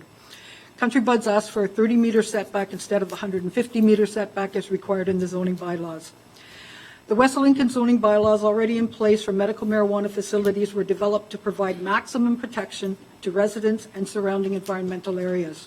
The property described as Concession 1 Part Lot 20 is inappropriate for use for Country Buds medical marijuana production facility because it does not come near to meet the setbacks that are currently in the zoning bylaws. I request that the West Lincoln Township deny the application for zoning bylaw amendments by Country Buds. Marijuana production facilities are pharmaceutical industries. Marijuana production sites have been identified in other parts of Canada as industrial in nature. The City of Richmond, Red Deer County in Alberta, Winnipeg, Ottawa, and other Canadian regions determined that the best location for these facilities is on industrial property. Peter Gross, who practices municipal planning and development law, points out that while the act of growing plants suggests an agricultural use, the same license can also be used for processing, selling, and shipping marijuana, all of which points to industrial use. And although Mr. LeBlanc may think that the rural residents of Casterville should be thankful to him for bringing industry to the area, in reality, his close and not so close neighbors do not want industry in their rural residential community. We bought and built in the rural area to avoid the impact of the kind of environment that industry creates. When Mr. LeBlanc initially engaged his IBI consulting agency, the zoning bylaws for West Lincoln Township did not include the use of industrial zones for licensed medical marijuana production facilities. Recently, the zoning bylaws changed to allow such facilities to be constructed on land zoned as industrial. This change is most fortunate for Mr. LeBlanc. A creative win-win solution can be achieved. All stakeholders in West Lincoln Township, the rural residents of Casterville, and Mr. LeBlanc get what they want. So I propose that Mr. LeBlanc, in consultation with the IBI group, apply to the Township of West Lincoln for an amendment to relocate the Country Buds marijuana production facility from the property legally described as Concession 1 Part Lot 20 to the industrial zone land off Industrial Park Road in Smithville, Ontario. I'm sure Mr. LeBlanc's business acumen, his financial backers, and the IBI group, he'll be easily able to work out the land and financial issues with West Lincoln Township for the relocation of the marijuana production facility. Alternatively, he could consider relocation to his other properties. Why would I consider any justification for a location change? Well, the West Lincoln Economic Development Plan in 2016 states, most relevant is the West Lincoln Community Strategic Plan. The Community Strategic Plan established a series of strategic objectives under 3 pillars: quality of life, economic prosperity and tourism, managed growth and protection of natural assets. These pillars provide the foundation for decision-making plans for the township. Those whom they represent depend on these foundational pillars to avoid randomness, chaos, and self-interest in the decision-making process. When decisions are consistent with the organization's stated goals, trust is engendered. The decision to change zoning bylaws to allow construction of Country Buds in rural residential Casterville is not consistent with the township's strategic plan under these 3 pillars. And I didn't find anywhere that Casterville was excluded from the township's strategic plans. Situating Country Buds marijuana production facility in a rural residential neighborhood, literally in the backyards, is in no way fosters a healthy, livable quality of life, which was a strategic goal for 2016. And considering the known pollutants that such a facility produces. Situating such a facility which abuts environmentally protected wetlands does little to address the strategic goal for the protection of natural assets. The proposal to amend the application for Country Buds relocation to industrial use land on Industrial Park Road in Smithville is supported by goals of all 3 strategic pillars mentioned above, in that it provides economic employment opportunities, does not interfere with residential life, and would provide an eco-friendly site while protecting natural assets. There is land zoned as industrial employment in West Lincoln Township. In fact, the area measures 100 hectares or 246 acres. Surely we could find one little space outside of anyone's aggravation for this marijuana site. With this win-win solution, all stakeholders' needs and wants are met. It then only makes clear sense that the initial application for rezoning be denied and the amendment for a relocation for Country Buds facility be accepted. It's not easy to change directions. I get it. However, the overall benefits seem well worth the effort. The Country Buds project plan is still in its infancy, almost like in its pre-infancy stage. So making the relocation change at this stage is the most reasonable. The most responsible placement of a marijuana production facility is in an industrial commercial area. Well, what about the impact on the environment? Well, the proposed location of Country Buds medical marijuana production facility abuts protected wetlands. And the IBI report suggests that a 30-meter buffer may provide enough distance, and it is not anticipated that the protected wetlands will be affected. Well, I realize there's this state-of-the-art greenhouse that says that there's not going to be any light affecting anyone. Well, there's an increasing body of scientific knowledge that tells us that altering day-night cycles can have a profound effect on the physiology of humans and non-human species, as well as ecological systems. And glare from artificial light can also impact habitats that are home to amphibians such as frogs and toads, whose nighttime croaking is part of breeding ritual. And artificial light disrupts this nocturnal activity, interfering with reproduction and reducing the population. Barn owls, bats are nocturnal in nature will have their circadian rhythms affected as well. The addendum report states Sears includes purposefully designed light deprivation systems. The intent of this system is that it will be closed at night. I don't know about you, but I've heard a lot about best intentions and where they lead. We should be suspicious, I think, of words such as intent because they're too indefinite. In addition, the addendum report does not refer to any use of high-security powered security lighting that would have an impact on the environment. Keegan states that the energy required to sustain light-assisted greenhouses has resulted in diesel fuel delivery boom, so coupled with light pollution is the increased risk of diesel spills, carbon emissions, and the risk of fires due to generators. The IBI report indicated that Country Buds will have a 10,000-gallon above-ground diesel fuel tank. We do not want to risk fuel spills that could contaminate surrounding land. Equally important is the risk of fire from generators or flammable substances used in the production, which would affect wetlands and residential homes. And the recent fire in Dunnville from the Rosa Flora greenhouses, where 15 acres burned, should provide a cautionary note. Industrial waste.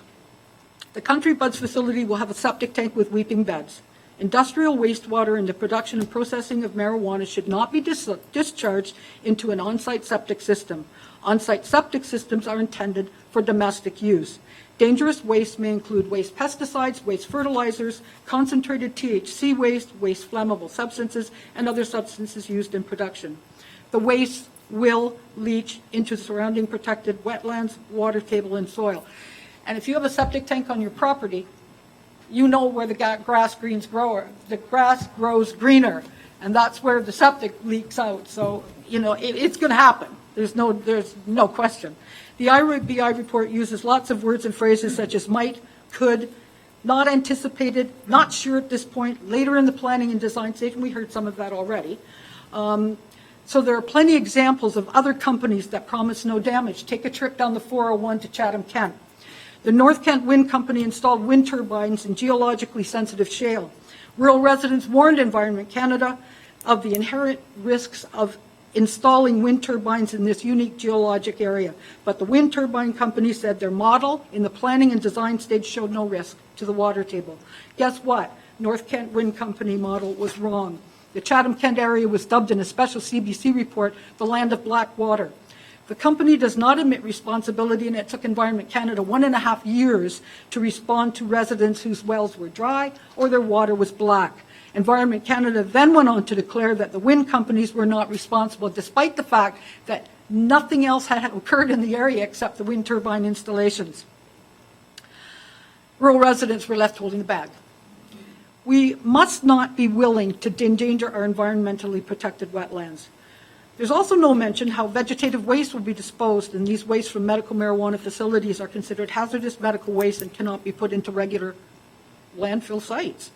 The residents in the hamlet of Casterville would be naive to expect any different treatment from Environment Canada, Health Canada, the Township of West Lincoln, Country Buds, if the natural environment is contaminated as a result of the production and processing of marijuana. Rural residents of Casterville would be left holding the bag. What about the impact on residential life? Well, we already talked about light, and we know that light pollution damages the character of the countryside. I mean, who doesn't want to have a look at the starry night? It also can affect the circadian rhythms and suppress the production of melatonin, which of course we know is healthy, keeps us healthy. Sound. Residents can expect noise pollution as a result of industrial production of medical marijuana in the following ways: diesel run generators, constant hum of fans for ventilation systems, additional transport truck traffic to deliver fuel, water, delivering material for production, picking up product, and picking up hazardous medical waste material. This will not only affect those whose homes abut the Country Buds facility, but all residents of Casterville due to the increase in transport truck traffic.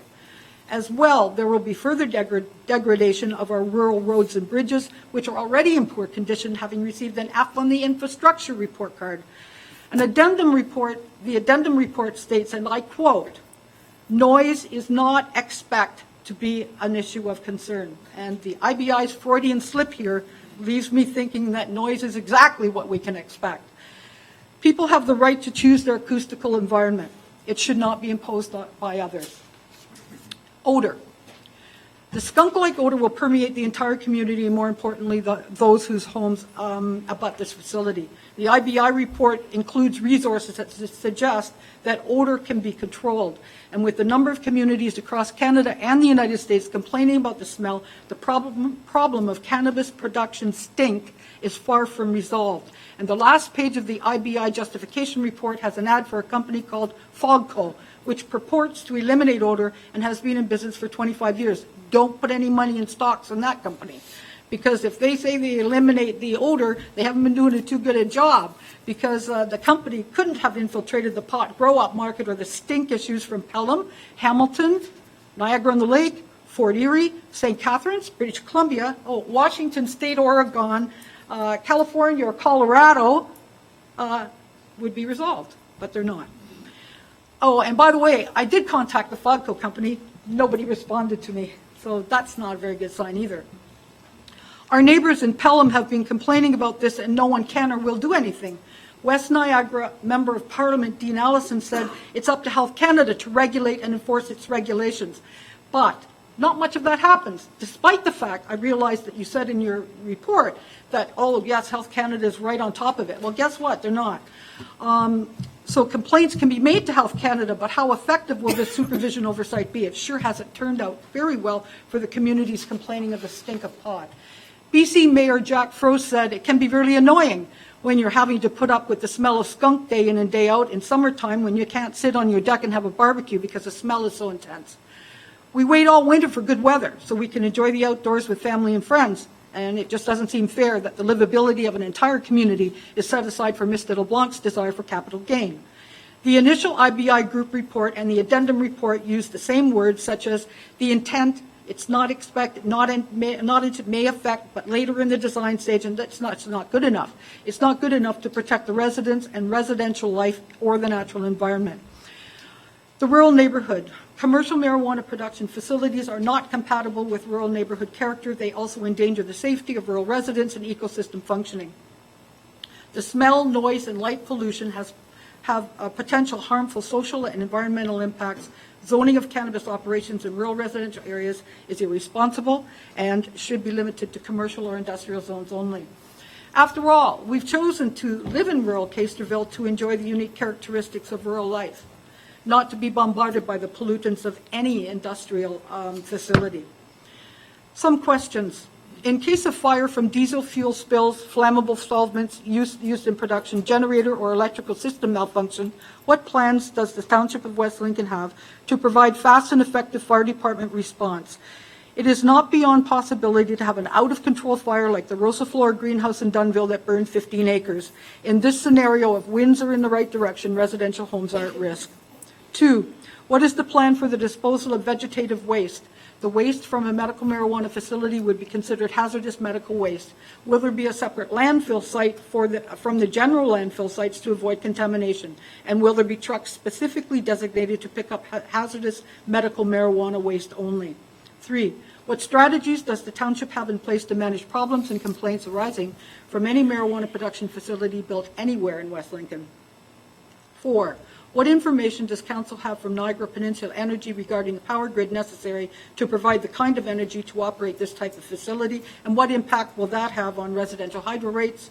And 5, has Council contacted the Ontario Real Estate Board to investigate if or how medical marijuana facilities have devalued residential property, and what plans does Council have does the township have to compensate those residents should the council's approval of zoning bylaw changes result in devaluing of residential properties?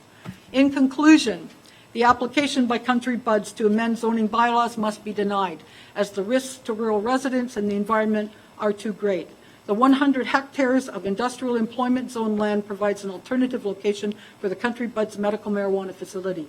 Use of that land will result in a win-win solution for all stakeholders. The setbacks currently in the zoning bylaws for medical marijuana production facilities are consistent with the strategic development goals and were wisely designed to provide protection. I request that the council members of West Lincoln Township continue to protect the environment over which you are stewards and the rural residents of Casterville that you serve. Thank you. Thank you, Mrs. Please. I'm not going to adjudicate on how well or not well each applicant or each person coming to the microphone is, but I will tell you that we will adjourn the meeting if we have no compliance with our ask not to have clapping or any types of, we've asked that. We don't allow clapping or booing against the proponents, and we will not tolerate it from the public in general, please. Next, first to the microphone gets it.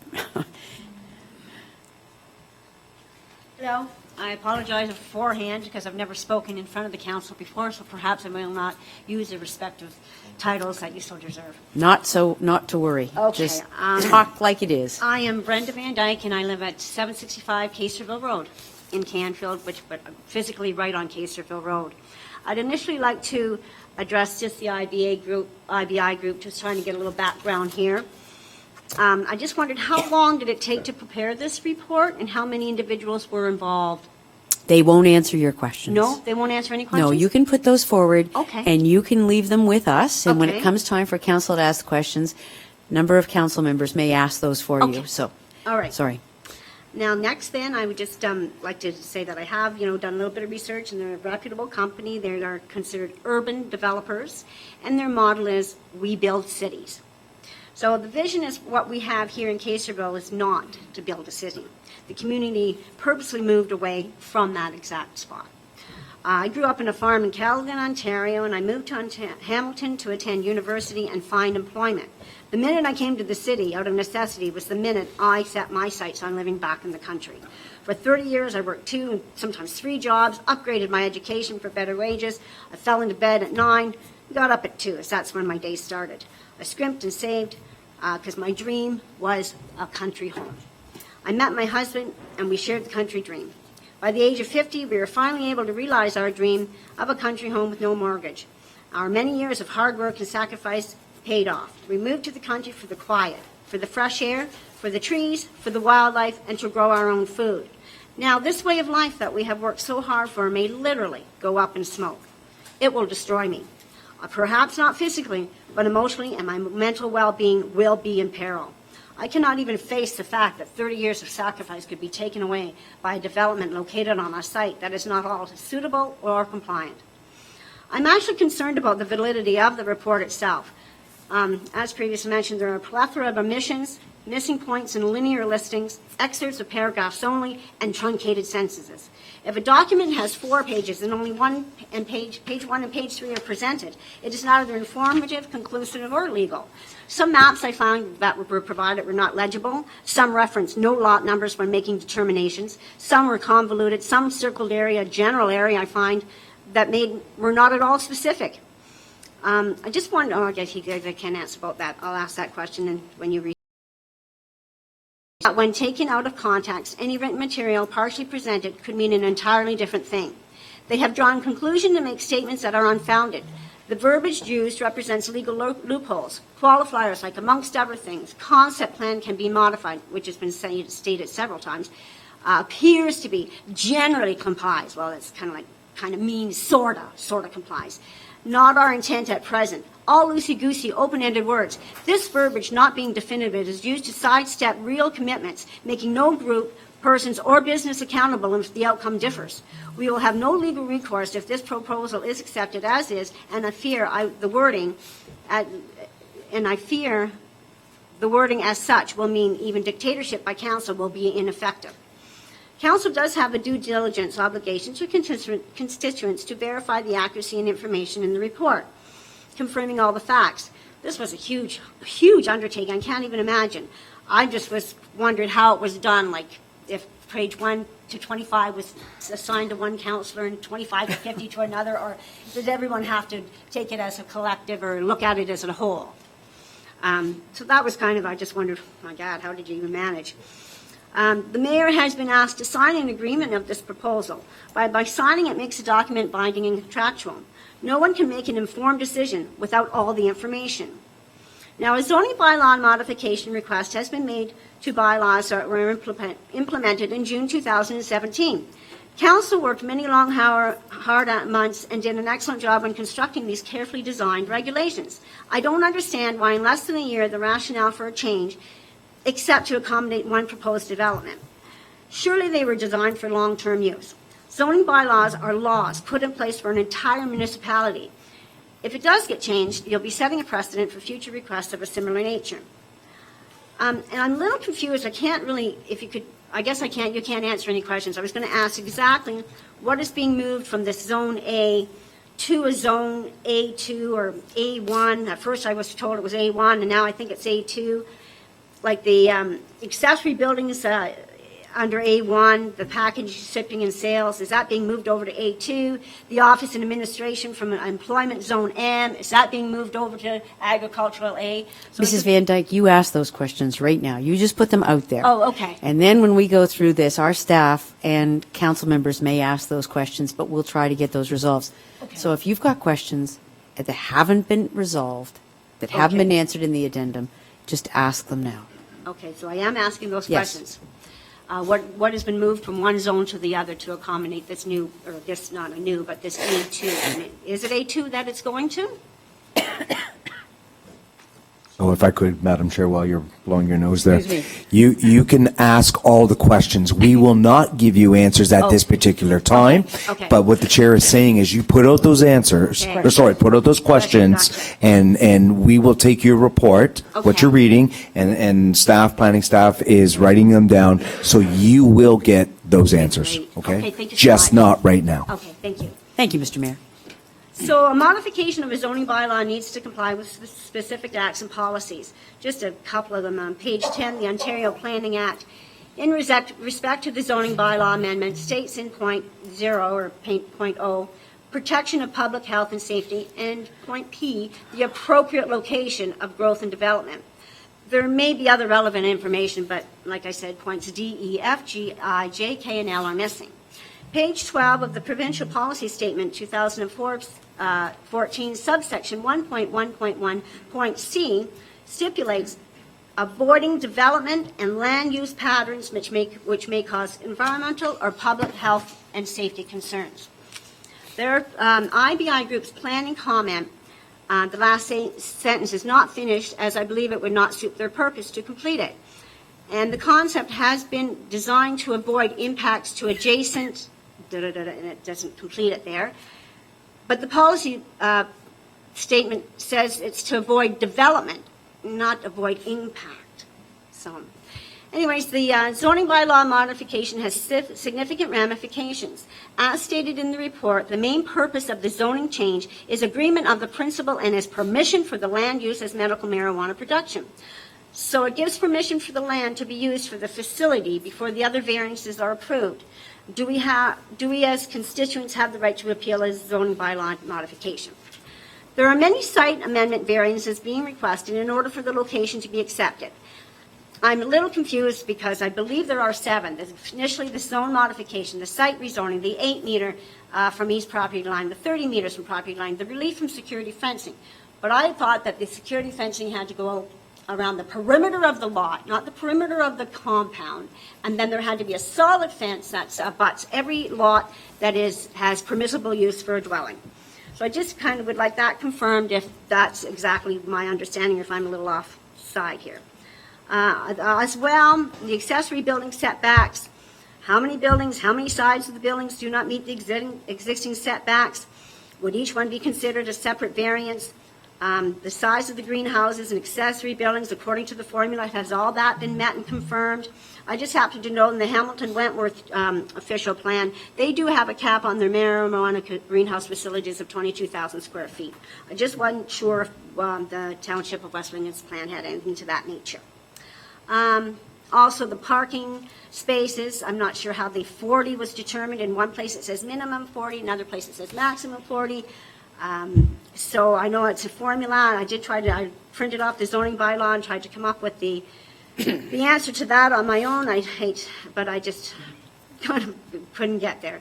So I just wanted to make sure that the required number of parking spaces, what exactly they were, so what the variance is, we're asking for just the 1. If it says 40, then they're just asking for 39, for 34 for employee, the 5 for the visitors. Then there's supposed to be an X number of spaces for loading. The loading facilities has criteria set to it. It's granted parking now, and I just wondered about if that, it all goes according to size, there's a formula, calculation. Also, it says if the facility grows, then the parking and loading area must grow as well. So that needs to be taken into consideration. I just wanted to confirm that all these calculations for all these aspects have been done and are within regulations. Okay. They've also noted 2 other possible modifications, relocation of waterway and possible encroachment into the 30-meter buffer to wetlands. So now what's that take us up to? Maybe 9 variances. Okay. It is stated that the site is outside of a settlement area, the Casterville Hamlet area, and or built boundary. I'm not convinced of this, as I believe it is a matter of interpretation and common sense. Downtown Casterville consists of the Survey of Homes, the United Church, and the Casterville Library. As far as I'm concerned, you're putting this right in downtown Casterville. A built boundary, if a lot line is shared jointly with the residents, is this not considered a settlement area? Like the lot line is right there. There's, Mike and Lisa's little barbecue and table. And then right the next, my point is they're sharing a lot line. So I don't understand how it can be outside a built boundary or a settlement area. No matter how you manipulate the wording, you will not convince me that this proposed development is not within close proximity to homes. I don't understand how this lot is outside a settlement area or built boundary when Mr. LeBlanc has several buildings that extend from the backyard of his residence lot over onto the proposed site.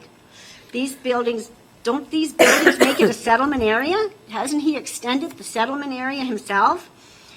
So that certainly was a question, and I just wondered if these structures were constructed with a permit. Throughout the report, it presents rules and regulations for different classifications. Prime agricultural area, prime agricultural land, good general agricultural, environment protection. I could go on and on. But my point is, for one thing, you don't need an EIS, a study. For another one, you do. For this one, you don't need a hydrological or a vegetation protection zone report. And it vacillates back and forth, and it's quite confusing.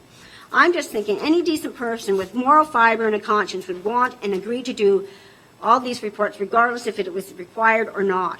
As a community, we must insist that any business owner will be willing to comply to all regulations and go above and beyond what is expected. Only then can we assure that our way of life will not go to hell in a handbasket. The developer has stated his proposal will have little impact. He needs to prove this. He needs to do everything possible to convince me. I have never met Mr. LeBlanc, but I'm trying to understand his perspective. I know he has business experience, and he owns a business in Hamilton called Fine Signs. He has the required knowledge and experience, which is great. But I don't understand why, in 2016, a large outside billboard was constructed at Fine Signs without a required permit. And I have the minutes of the meeting to confirm that from that February 2nd, 2016 Hamilton Wentworth meeting. I just hope that his business practice is not, it is easier to ask for forgiveness than it is to get permission. It has been stated as one of the positives that this business will provide employment for 15 to 30 laborers. Laborers that are not part of a union make between $15 to $18 an hour. It is very unlikely that that labor pool will be local, as that wage will not support the cost of country living. According to statistics that I have here as well, the Casterville neighborhood consists of a population of 531. Being a rural area, the population is not condensed. So in all fairness, I would say the effects of the business could impact approximately 300. I've taken about a 3-mile circumference. Because like I said, it's not condensed, so that 531 is spread out. The quality of a person's life is what makes a life. In any military or strategic survival planning, we all know the sad reality that sometimes we have to sacrifice the few to save the many. Decisions are made for the greater of the good. If we take the maximum expectation of 30 possible jobs to the 300 lives of the existing residents, forego one job so 10 people can maintain their quality of life, well, it's not rocket science. I just found out tonight that Mr. LeBlanc has partners. I wasn't sure if he had, if it was a single proprietorship with other investors, and if there was any conflict of interest among any parties here. So what I wanted to know is if Mr. LeBlanc chose this location simply because he already owned it. Is it not obvious that since the site needs so many variations, or variances, sorry, and does not meet the criteria on so many levels that it is not the suitable location. But I guess you don't know until you try. Well, it's obvious that he is trying to put a square peg in a round hole, and no matter what angle you take, or how you try to force it, it is just ain't gonna fit.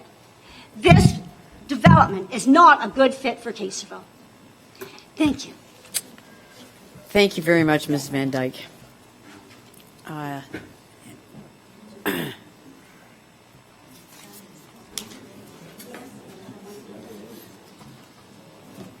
Good evening. My name is Thomas Kaplaniak. I'm speaking on behalf of my parents, Mike and Lisa Kaplaniak, who are residents of 694 Broman Court.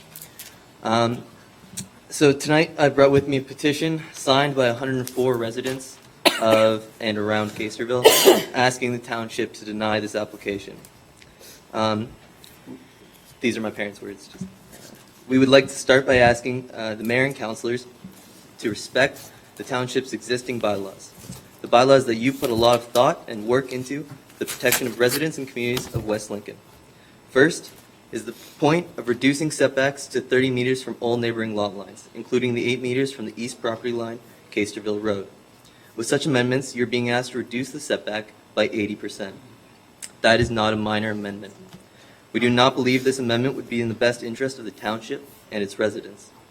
The existing township bylaw also requires a solid fence having a minimum height of 1.8 meters. The bylaw states for any medical marijuana facility, building, or structure that consists of more than 10% glass and where artificial lighting is required, a solid fence having a minimum height of 1.8 meters shall be provided and maintained along every lot line that abuts a lot that isn't used or permitted to be used for dwelling or institutional use.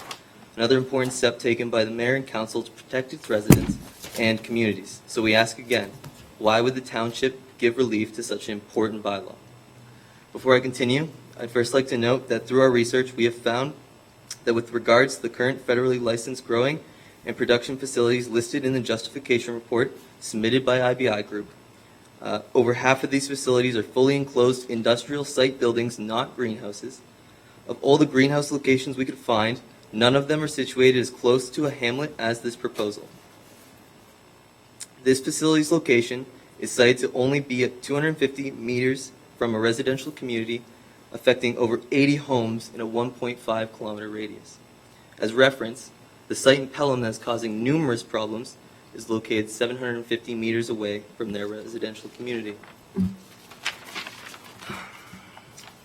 So we've been asked how this will affect our daily lives. Odor. Odor has been an issue at many greenhouse facilities, with owners of facilities assuring residents that odors will be controlled with the latest technologies available. Yet, here are some examples close to home. In a recent article in the St. Catharines Standard dated May 30th, 2018, Redakan Farm greenhouse spokesperson Chloe Mills said that the company had invested more than $25 million into the greenhouse so far. She was quoted as saying that the company employs more than 50 people, also uses the state-of-the-art custom designed HVAC system with carbon filters and the latest venting and odor control technologies in production areas. Yet residents of Pelham and Welland, some living over 1.5 kilometers away, say they can no longer enjoy sitting in their own backyards. They describe the smell as unbearable, that they can't open their windows, that they are afraid to turn on their air conditioners or air exchange units in fear of filling up their homes with the smell, that they are no longer to enjoy their yards and their pools, that they can no longer entertain guests, and that some people are using towels to block the doors, the cracks underneath their doors. Odor will affect our daily lives and our ability to live normally in our yards, with our windows open, with our families and friends, in and around our beautiful community. The skunk-like smell in Pelham started in mid-January, 2 months after licensing, and has been an ongoing problem.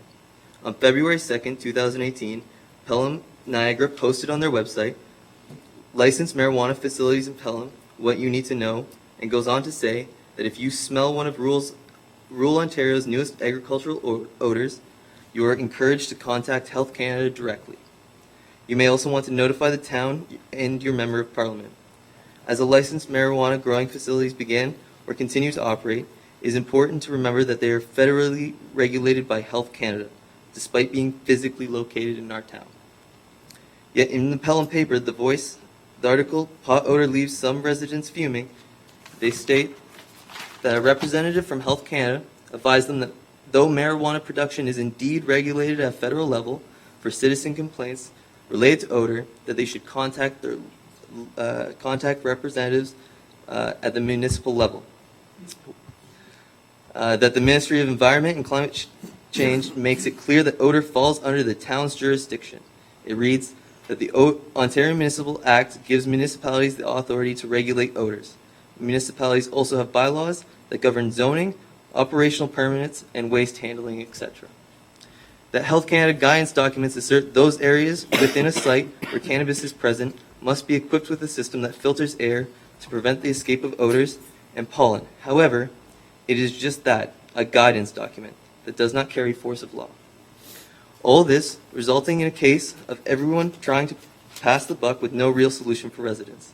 The article also points out that Alberta's Association of Municipalities advises its members that community standard legislation may also be used to regulate the conduct of marijuana production facilities within the municipality, that the legislation may set out standards for matters such as noise, odors, unsightly property, or other such conditions for which it may enforce.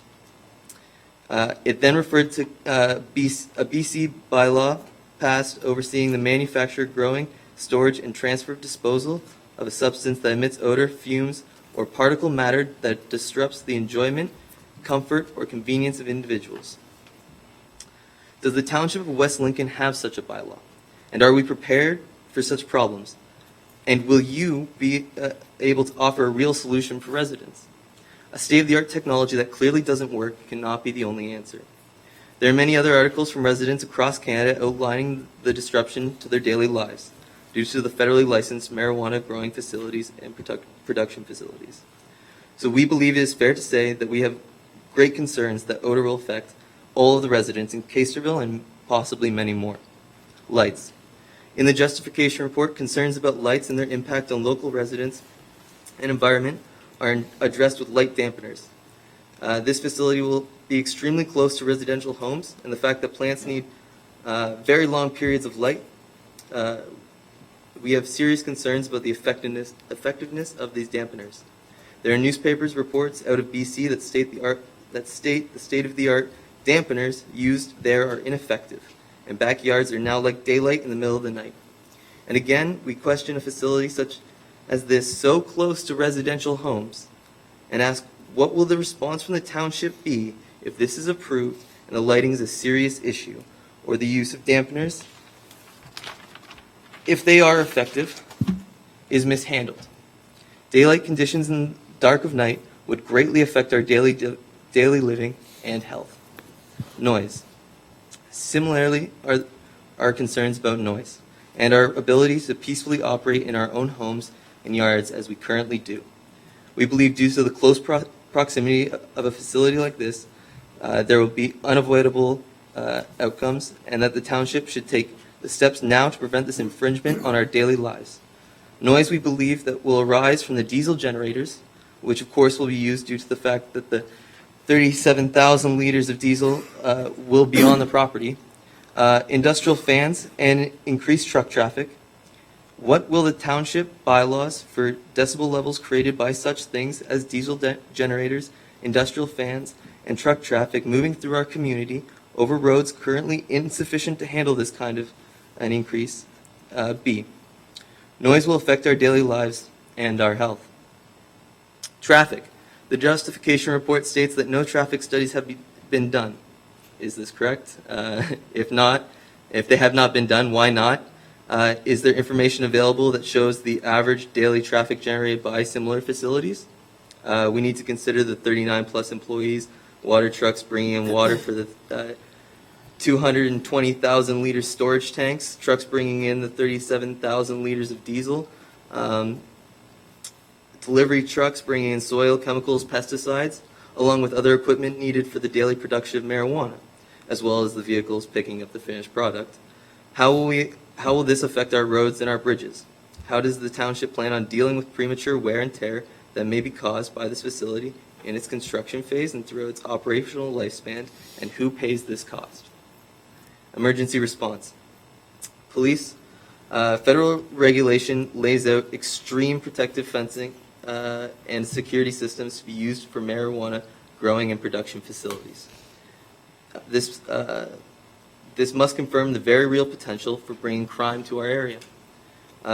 Is our police service ready to increase their presence in Casterville, and will their response time be sufficient to protect residents? Fire. We've all heard about the Rosa Flora fire. Residents there were advised to stay indoors due to the toxins in the air. The closest cluster of homes in that area is 4 kilometers away.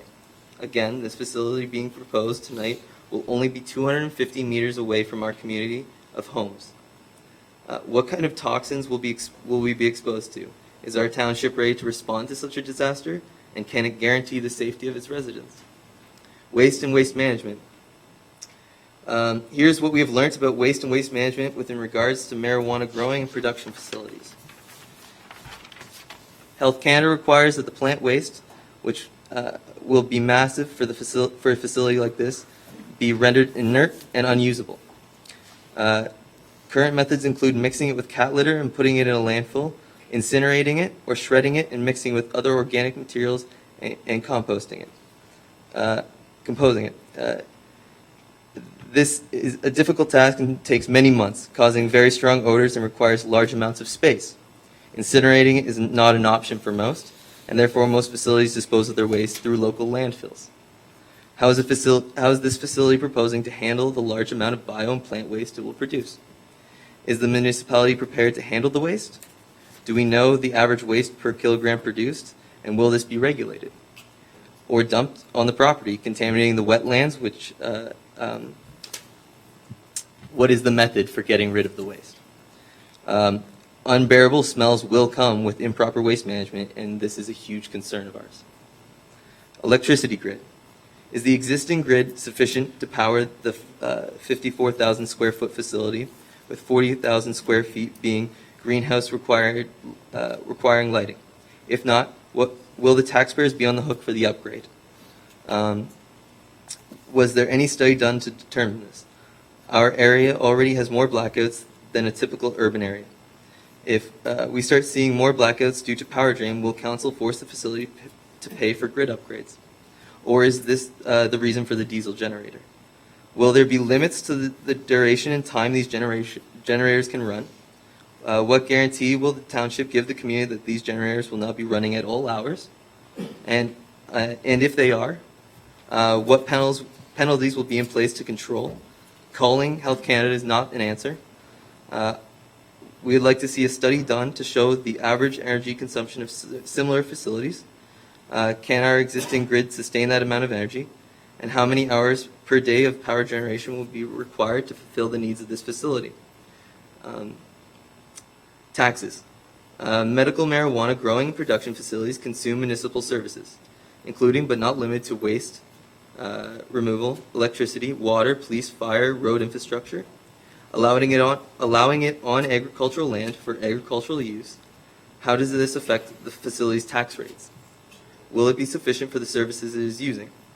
Outlined in a report by the Alberta Urban Municipality Association, it states that marijuana production facilities do not adequately contribute to the cost of services being consumed.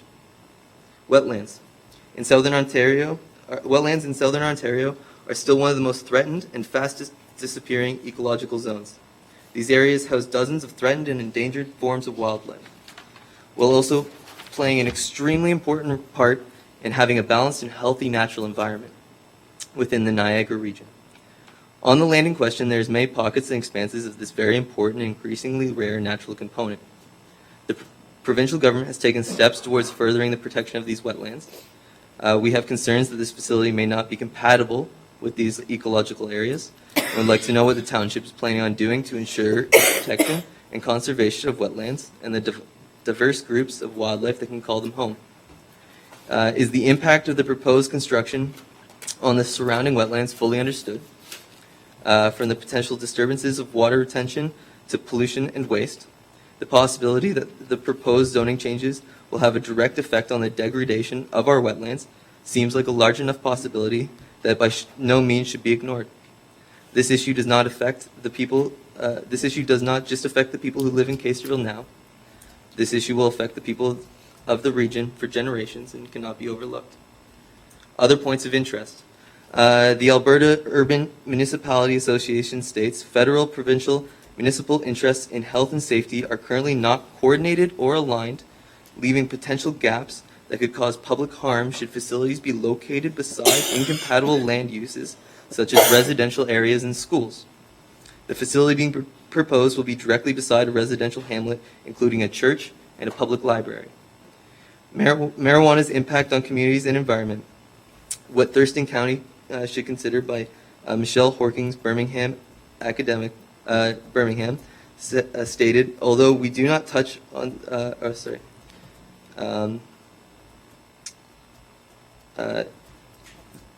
stated industrial wastewater from commercial marijuana production and processing should not be discharged into individual on-site septic tanks. Also, we would like to read from the same document, commercial marijuana production and processing facilities are not compatible with rural neighborhood character. They also endanger the safety of rural residents and ecosystem functioning. Based on the potentially harmful social and environmental impacts, zoning of cannabis productions in rural residential or agricultural areas is irresponsible and should be limited to commercial or industrial zones only. Commercial and industrial zones allow greater access to regulatory oversight, security, industrial wastewater sewer facilities, and access to power. If the township allows this facility to go in and the federal license does not get approved, what will happen to the facility? I'd now like to speak on the character of the landowner. Original justification report stated that there are no known dwellings or structures on the subject land.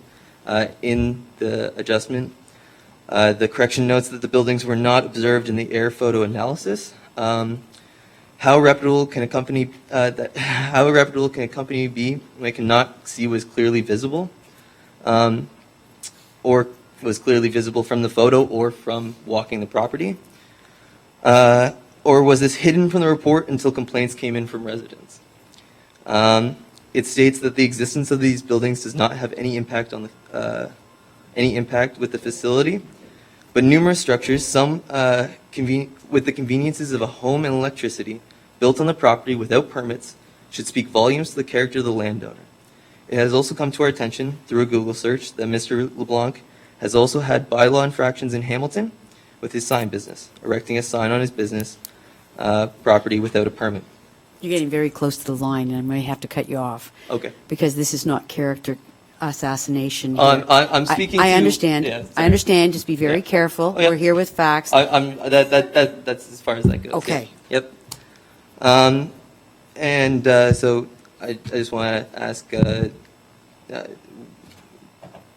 that just shows little consideration towards township regulation. That's all. So we moved into a hamlet, a bedroom community with no industrial or light industrial operations or in and around it. We are not against medical marijuana. We are against a growing and production facility in the hamlet of Casterville. Through our research, we have read about many success stories of well-established facilities across Canada. Facilities we have not been able to find any issue with. Facilities not near any residential areas that state on their websites the importance of the medical marijuana industry and the good that they are doing. All proud to call themselves innovators in the pharmaceutical industry. None state they are agricultural, but instead talk about the importance of having a very controlled growing environment. We believe the facility being proposed here today is not one of those facilities and will absolutely affect our daily lives, our day-to-day lives, and we are not in favor of it being built so close to the residential area, which includes a church and public library. We do not believe the interests of one resident should be allowed to take away so much from every other resident in this community. This zoning application should be denied. It is asking for the reductions and allowances that directly contradict important bylaws put in place by the township. If this council allows this zoning change to occur, they will be facilitating a change within Casterville that will directly impact the daily lives of each member of our community for the worse. We ask that this council look hard and long at the realities of this case, the examples from surrounding communities, research done across North America when it comes to this decision. There is no case or logical reason that would support a facility like this one, the one being proposed, to be allowed any support in its attempted implementation adjacent to a residential hamlet. The only reasons are personal gain, and we ask that the council recognize the significant influence this zoning change for the proposed facility will have on the everyday lives of the residents in our community. We are not gathered here to scream and shout about imaginary fears that have no context. We have examined and studied, and we can clearly see a path of an impact with a wide range of factors. These are the realities of the proposal, and you, as the council, should be looking at this and asking the questions we as a united community have brought forward today, and the questions of your own. We today are speaking to you looking for leadership and demanding proper action. Thank you for your time. Thank you so much. And as I mentioned earlier, oh, great, you guys are all providing Garrett with copies. Wonderful.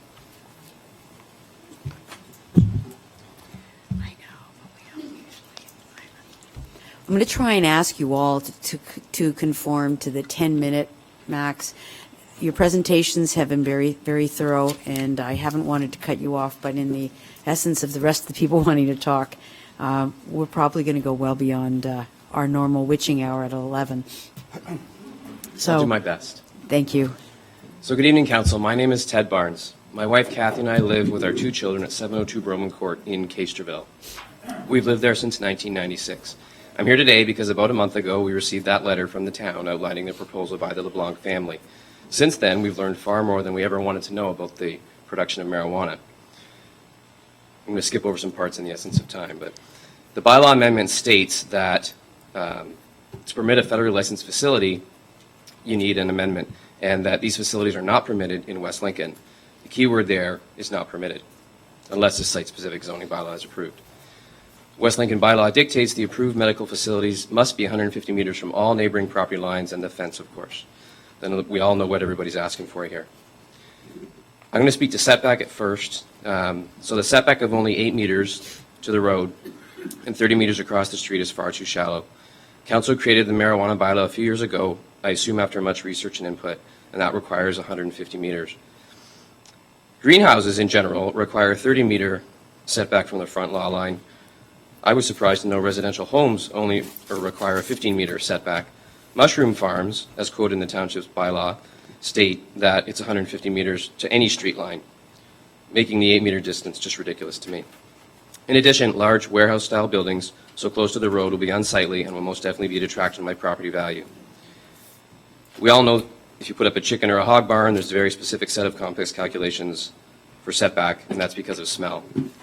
They're not growing Mother's Day flowers in there. The processing of marijuana is very different. I did receive advice from a professional planner, and he stated that the provision would not be appropriate and that 8 meters is too close to the road. What is a justification that council feels is sufficient, given all the concerns, to allow an exemption from the 150-meter setback requirement? Federal license. Health Canada's website lists authorized licensed producers. I didn't see Country Buds listed there, so I would like to know if the application already has approval from Health Canada. I'm under the impression it doesn't, but I'd just like clarification on that. Industrial use on agricultural land. This facility will not only grow plants, it will process them, making them ready for market. It's just not growing a field growing corn. It's day-to-day operations, as we've heard about already. The electrical grid, I'm not going to go on about that. That's already been talked about. I am curious about how the cogeneration unit works, and if it fails, what happens, how often the diesel generator will run, of course, and who pays for the upgrades to the electrical system. Truck traffic. The planning report referenced 1 tractor trailer per week, although I saw on the overhead that there's 2 trucks per week. Don't know how that changed. 1 truck a week seemed unrealistic to me. Internet sales would mean courier trucks in and out daily. A normal business without production usually has at least 1 courier pickup a day. And, of course, the roads and bridges handle the increased traffic. My family and I walk and run on the roads in Caisterville, including Caisterville Road, almost daily. Since there are no sidewalks, the increased traffic from the employees, I was told by the mayor it brought 85 employees, but I'm learning tonight it's more like 35. Either way, there are no sidewalks. That'll make that adventure of ours more dangerous. Is the township going to put sidewalks on the surrounding roads for the safety of the residences. I did reference the wetlands in here as well. Without proper oversight, these wetlands are both at risk of contamination or drainage from the water consumption. Usually, processing facilities have their wastewater that goes into a sewer system checked at some point before it leaves the facility, and at various points as it passes through the municipal water treatment system. My wife had a summer job when she went to school that she actually did that. What testing will be required for this facility, or will the wastewater just be dumped into the septic bed, and then when something goes wrong, we try to figure out what happened? And also, the water supply for the facility appears to be a well from groundwater. What will be the impact on the surrounding wetlands when so much water gets drawn out? The parking spaces, I'm curious to know what are the required number of spaces. I don't see that anywhere. I just see that there are X number of spaces proposed. And with all the jobs that this is going to bring, whether it's 35 or 85, I don't know if that's 35 or 85 people, if some of the jobs are part-time, is there more than that? Where are they going to park? If there's not enough spaces, the only place for the overflow is going to be either on Regional Road 2 or on Broman Court. So what changes in parking bylaws will council put in place to prevent this so it doesn't negatively impact the residents of Castroville? I did think perhaps maybe the facility would employ migrant workers, which is often done in farming. They won't need parking. They usually drive on a bus, but of course, employing migrant workers wouldn't do much to help the residents of West Lincoln with these new jobs. So will there be any restrictions on the type of labor the facility can hire? Privacy. The security requirements for the facility I see have high-definition cameras and something called, quote, an intrusion detection system that must be monitored at all times by personnel, unquote. Well, these cameras will easily see into my property, so what will be done to ensure my privacy is maintained when a private, unregulated security company and or individual is at controls of these cameras?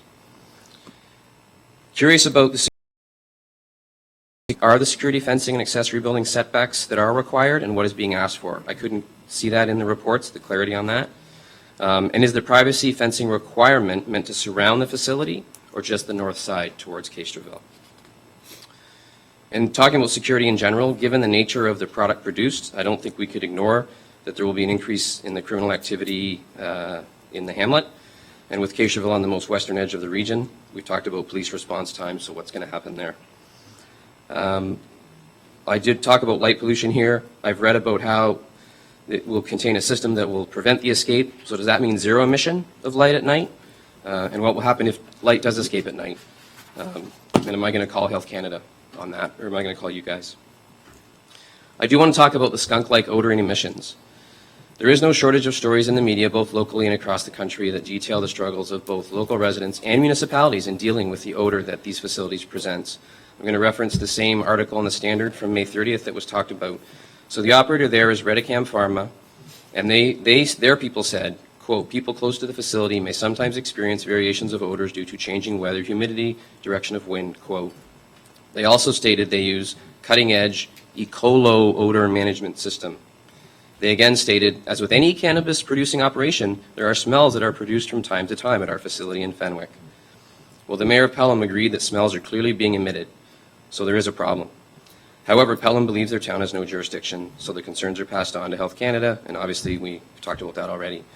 I spoke to Dean Allison. He agreed Health Canada doesn't do enough for these residents in enforcing the requirements. When I hear the LeBlanc proposal will be different, I cringe. Redicam Farms website says they have over 30 years experience in agriculture and they're a leading Canadian producer of cannabis, yet they cannot meet the requirement to eliminate the smell. Health Canada requirements state very clearly there is to be, quote, no smell, as does the West Lincoln bylaw. So the current bylaw for our township states all licensed production facilities shall be located within a completely enclosed warehouse, et cetera, quote, which eliminates odor emissions. It doesn't say reduce odor emissions. It doesn't say sometimes eliminate odor emissions. Yet existing licensed producers in other jurisdictions cannot seem to abide by that, even though we've heard they've invested millions of dollars in their facilities.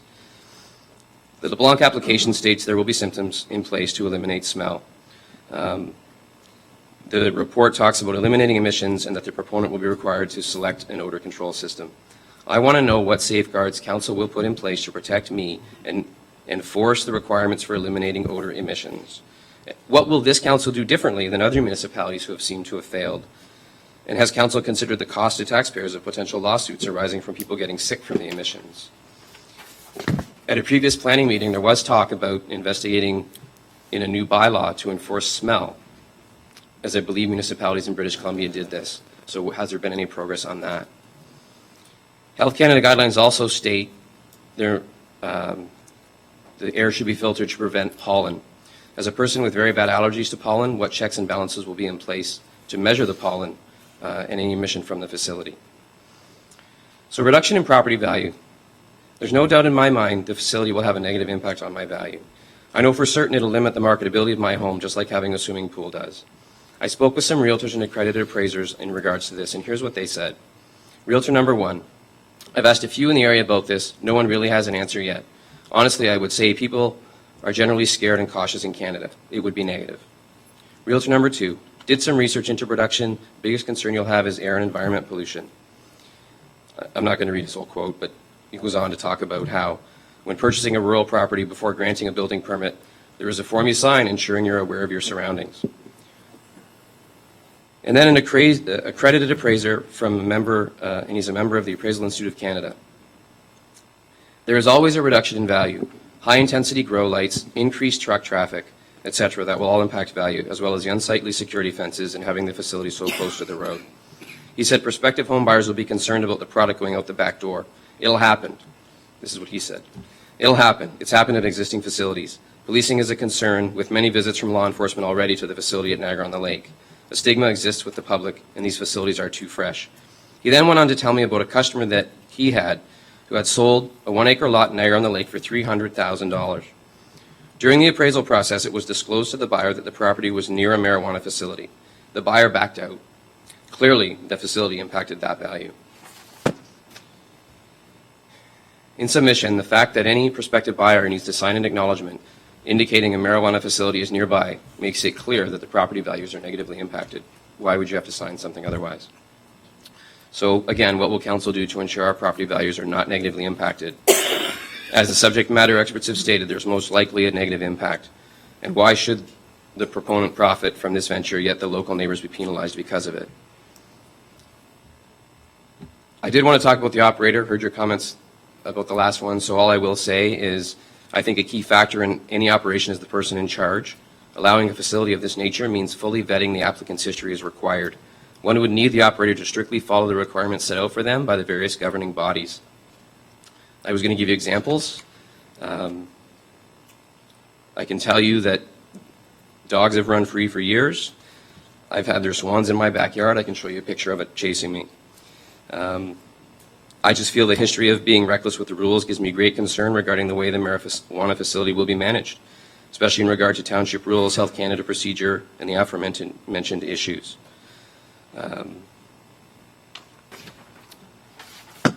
And a big piece for me is how council will hold the proponent accountable to follow the guidelines. I want assurances that permissions granted now can be revoked if the requirements are not followed. In closing, I do want to applaud the township staff. I found them more than helpful with the many questions and emails that I've sent them regarding the issue. I know that the LeBlanc family originally proposed a residential housing development on the subject lands, but was told no due to provincial guidelines. Now the marijuana facility is being considered. It's beyond common sense to me that homes would not be allowed. I know that wasn't your call. I know that's a provincial call, but it's beyond reality to me that that's denied, yet a marijuana facility is considered. I've spoken to most of you on council, and it seems there's agreement that these facilities are not the same as growing soya or most other agricultural operations. They are more complex and come with issues that need addressing. I want to state again, the township's official plan prohibits land, buildings, or structures from being used for any purpose which is obnoxious or is likely to become a nuisance or offensive or both. This includes the emissions of gas, fumes, smoke, dust, or objectionable odor. Sensitive land uses such as residential uses shall be protected from the adverse impacts of noise, vibration, odors, emissions, litter, dust, and other contaminants. Unquote. This most certainly describes this application. All that said, I believe it is too much of a risk for the township to allow the facility to be approved. It'd be irresponsible for council to allow the facility so close to so many West Lincoln homes, given all the concerns I've noted. And if it is approved, I want concrete answers from this council as to who will be accountable if the operator fails to live up to the expectations they're stating here today. And I don't want to hear it's Health Canada. Good government requires proactive planning as more of these applications will be coming with the impending legalization of marijuana. You have the opportunity right now in front of you to both enforce the existing bylaws, set precedents, and to impose specific requirements moving forward. I understand there's only been one decision to date by this council for a marijuana facility, and it was to deny based on conformity, compatibility with the area. To me, this application should be denied based on the same reasons. I have a pool in my backyard. When I built the pool 17 years ago, the town told me I needed a 5-foot fence surrounding it. So that's what I did. I didn't really want a big fence that high, but I did it. If I took that fence down tomorrow and violated the condition of my approval, town would tell me to either remove the pool or put the fence back up. I don't see how this facility and the issues like smell, light, and parking are any different. And until the township sees that facilities can be built and maintained without all the above issues, council needs to stick to the 150-meter setback rule that they previously determined as the appropriate distance. Thank you. Thank you very much, Mr. Barnes. Hi, Council. I'm a little nervous up here. Just bear with me, okay? You're doing fine. Thank All you. right. Just your name and that'll My name start. is Henry DeLesio. I live at 705 Roman Court in Casterville. 17 years ago, I met Andre LeBlanc. Actually, we built our house same time. I think we used the same builder. Yeah. And I know Andre very well. There's times I used his Kubota, and there's times he used my Bobcat. We had to move his fridge. But earlier today, this meeting, I've been watching you guys, and I noticed the marijuana 3-story, 4-story, 5-story apartment for rental. And then you said, well, it causes problems because there's congestions and all that, right? And then you want to know what kind of people that actually take action? You're looking at them. This town was my best town for me to live and raise my family. Andre, I was shocked.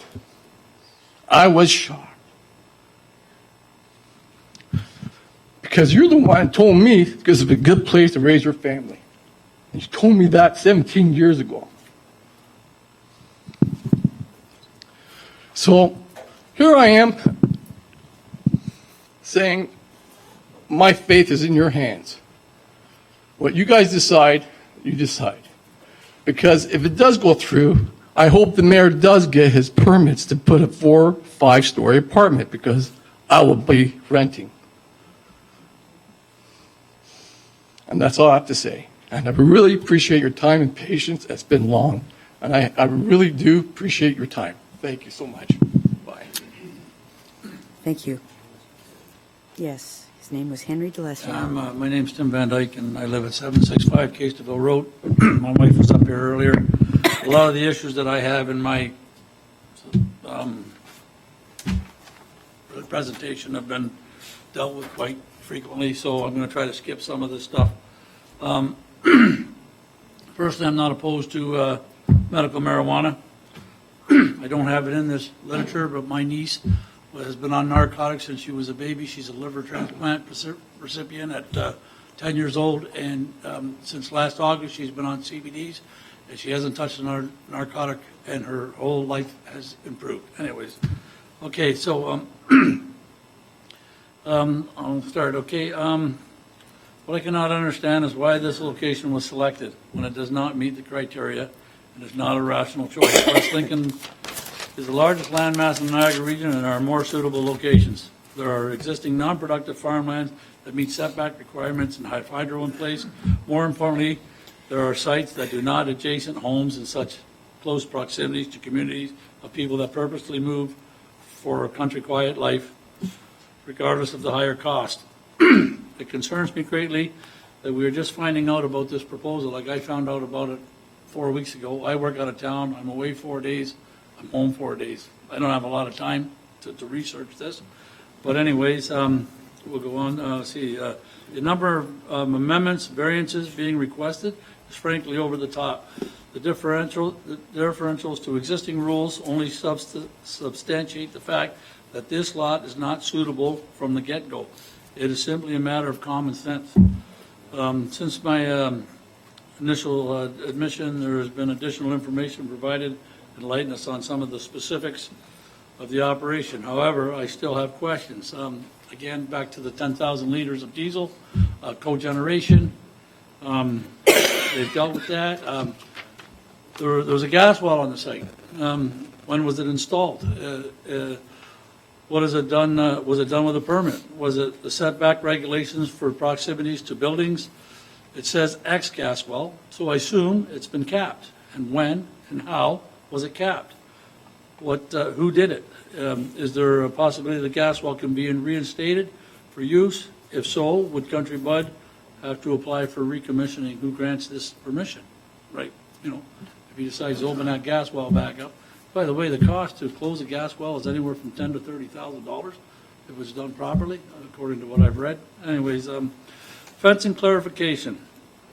Will there be a 4.6 meter high chain link fence with barbed wire around 3 sides of the facility with an adjacent solid fence on the north side? The distance of the solid fence from the homes will be 150 meters. The fence from the homes will be 150 meters. Will the height of the solid fence be 4.6 meters as well? A question that would be like looking at a wall. That'd be like living in a box, but not a country setting, eh? Let's see, the present intent is not to take water, but to have it hauled in. Present today, again, this was already dealt with. It says that it could change, right? Things could change, a lot of things. Do you need permits to drill water wells? And then can they dig 5 wells? Is there anything from stopping them? How would this affect the water tables in the area, right, in the wetlands, et cetera? It states possibility of relocation of man-made waterways may be required. That waterway was constructed for a reason, and I would think that it was for the survey of homes, or for the survey of homes, and it would have been engineered and built in the most feasible location. Relocation could be disastrous for the neighborhood homes. Who would be financially responsible if there was a negative impact from the homeowners, like if this thing was to be moved? Because they mentioned that they could possibly have to move it. Is collection of rainwater a consideration option for this 60,000 gallon cistern?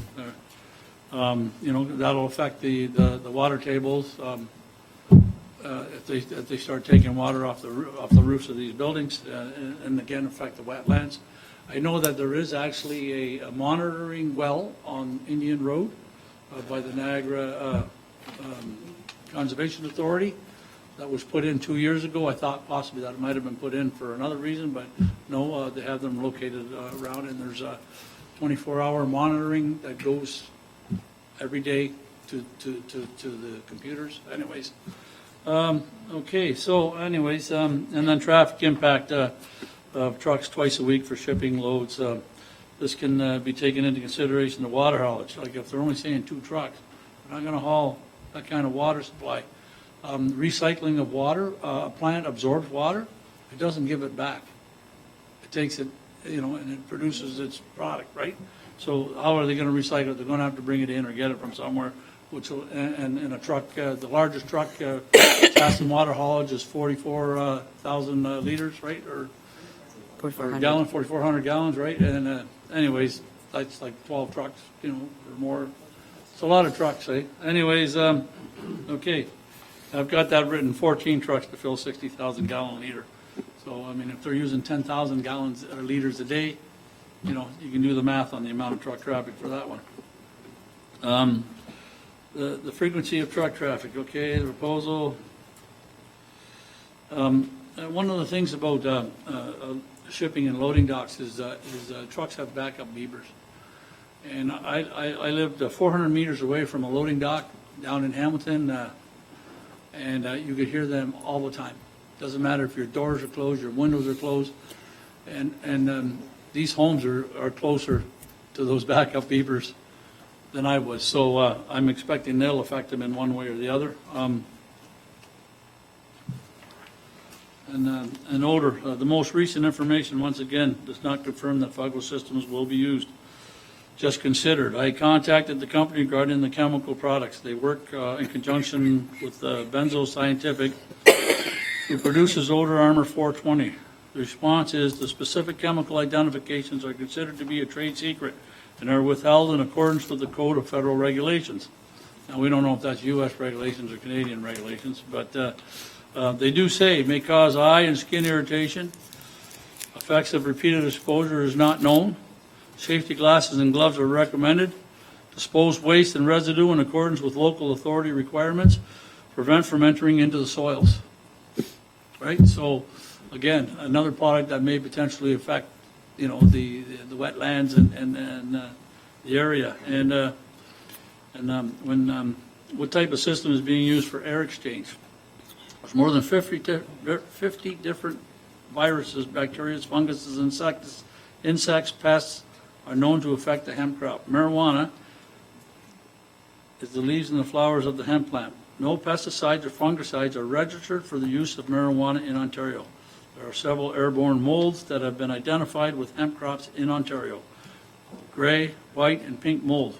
White mold spores have been noted effects on soybean, canola, sunflower, while pink mold spores can affect corn, wheat, and potential airborne molds of the community and surrounding areas. It certainly wouldn't be improve our health.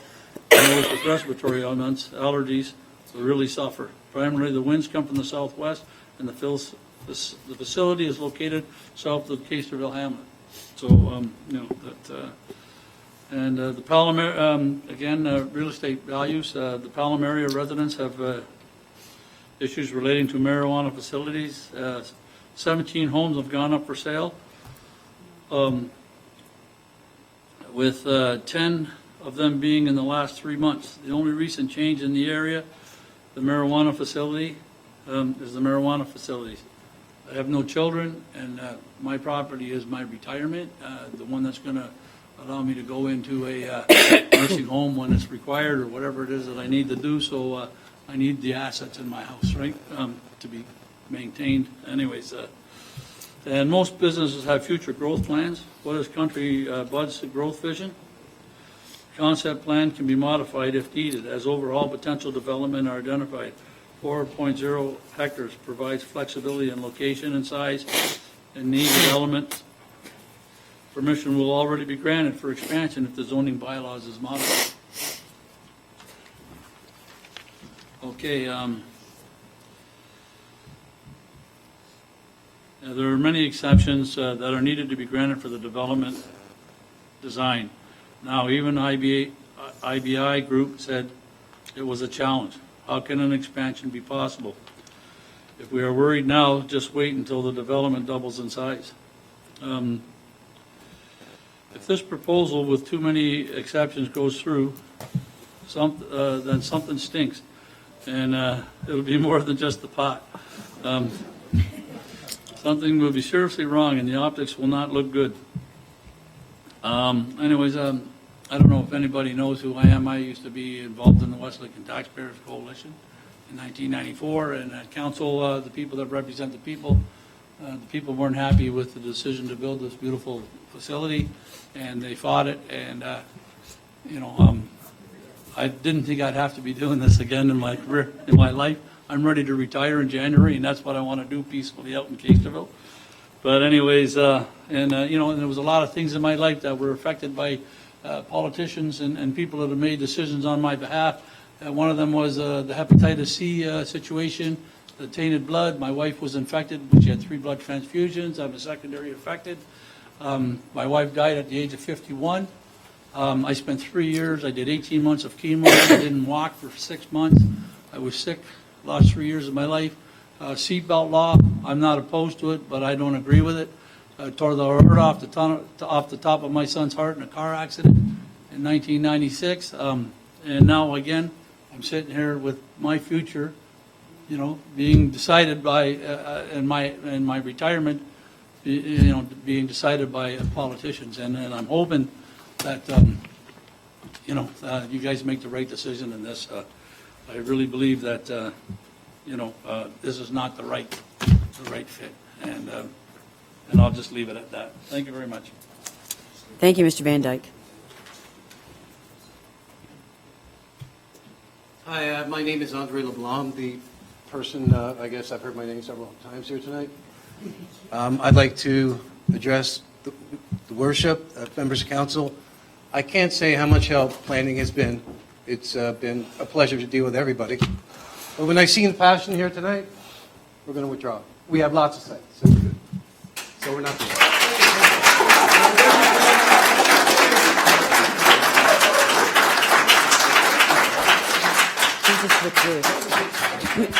Mr. LeBlanc, before. I gotta live there. I don't want my house we do have lots of locations. We thought this was a good fit. We thought the jobs meant something, but obviously it wasn't what I thought. And you know what? I took all the hardware center. That's right. I won't do it. Hopefully you let me build houses here. That would be nice. Thank you very much.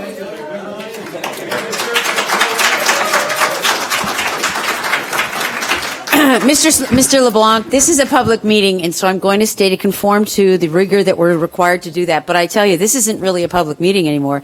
This is a town hall love-in by a community. I'm going to take a short recess.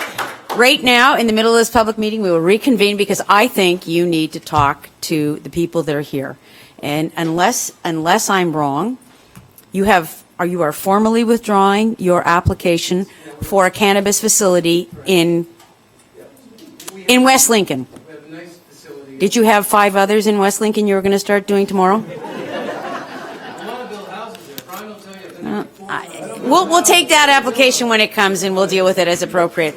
But I do believe that if that's what you're doing, because you're putting me in an awkward position as far as a formal public meeting. So if I'm hearing that now from you, that would suggest that the rest of the people here wouldn't want to put forward their complaints, their concerns, their questions, which would prevent them in the future with LPAT.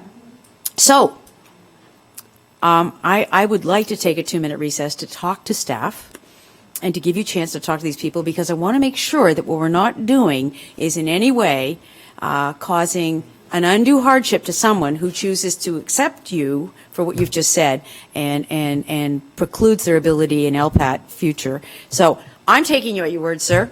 We can officially send an email tomorrow. Okay, so I'm going to take a 2-minute recess. You guys can have your love-in, and I'm going to just ask, congratulations if that's what you're coming to. I'm really concerned. You know what I mean? Okay.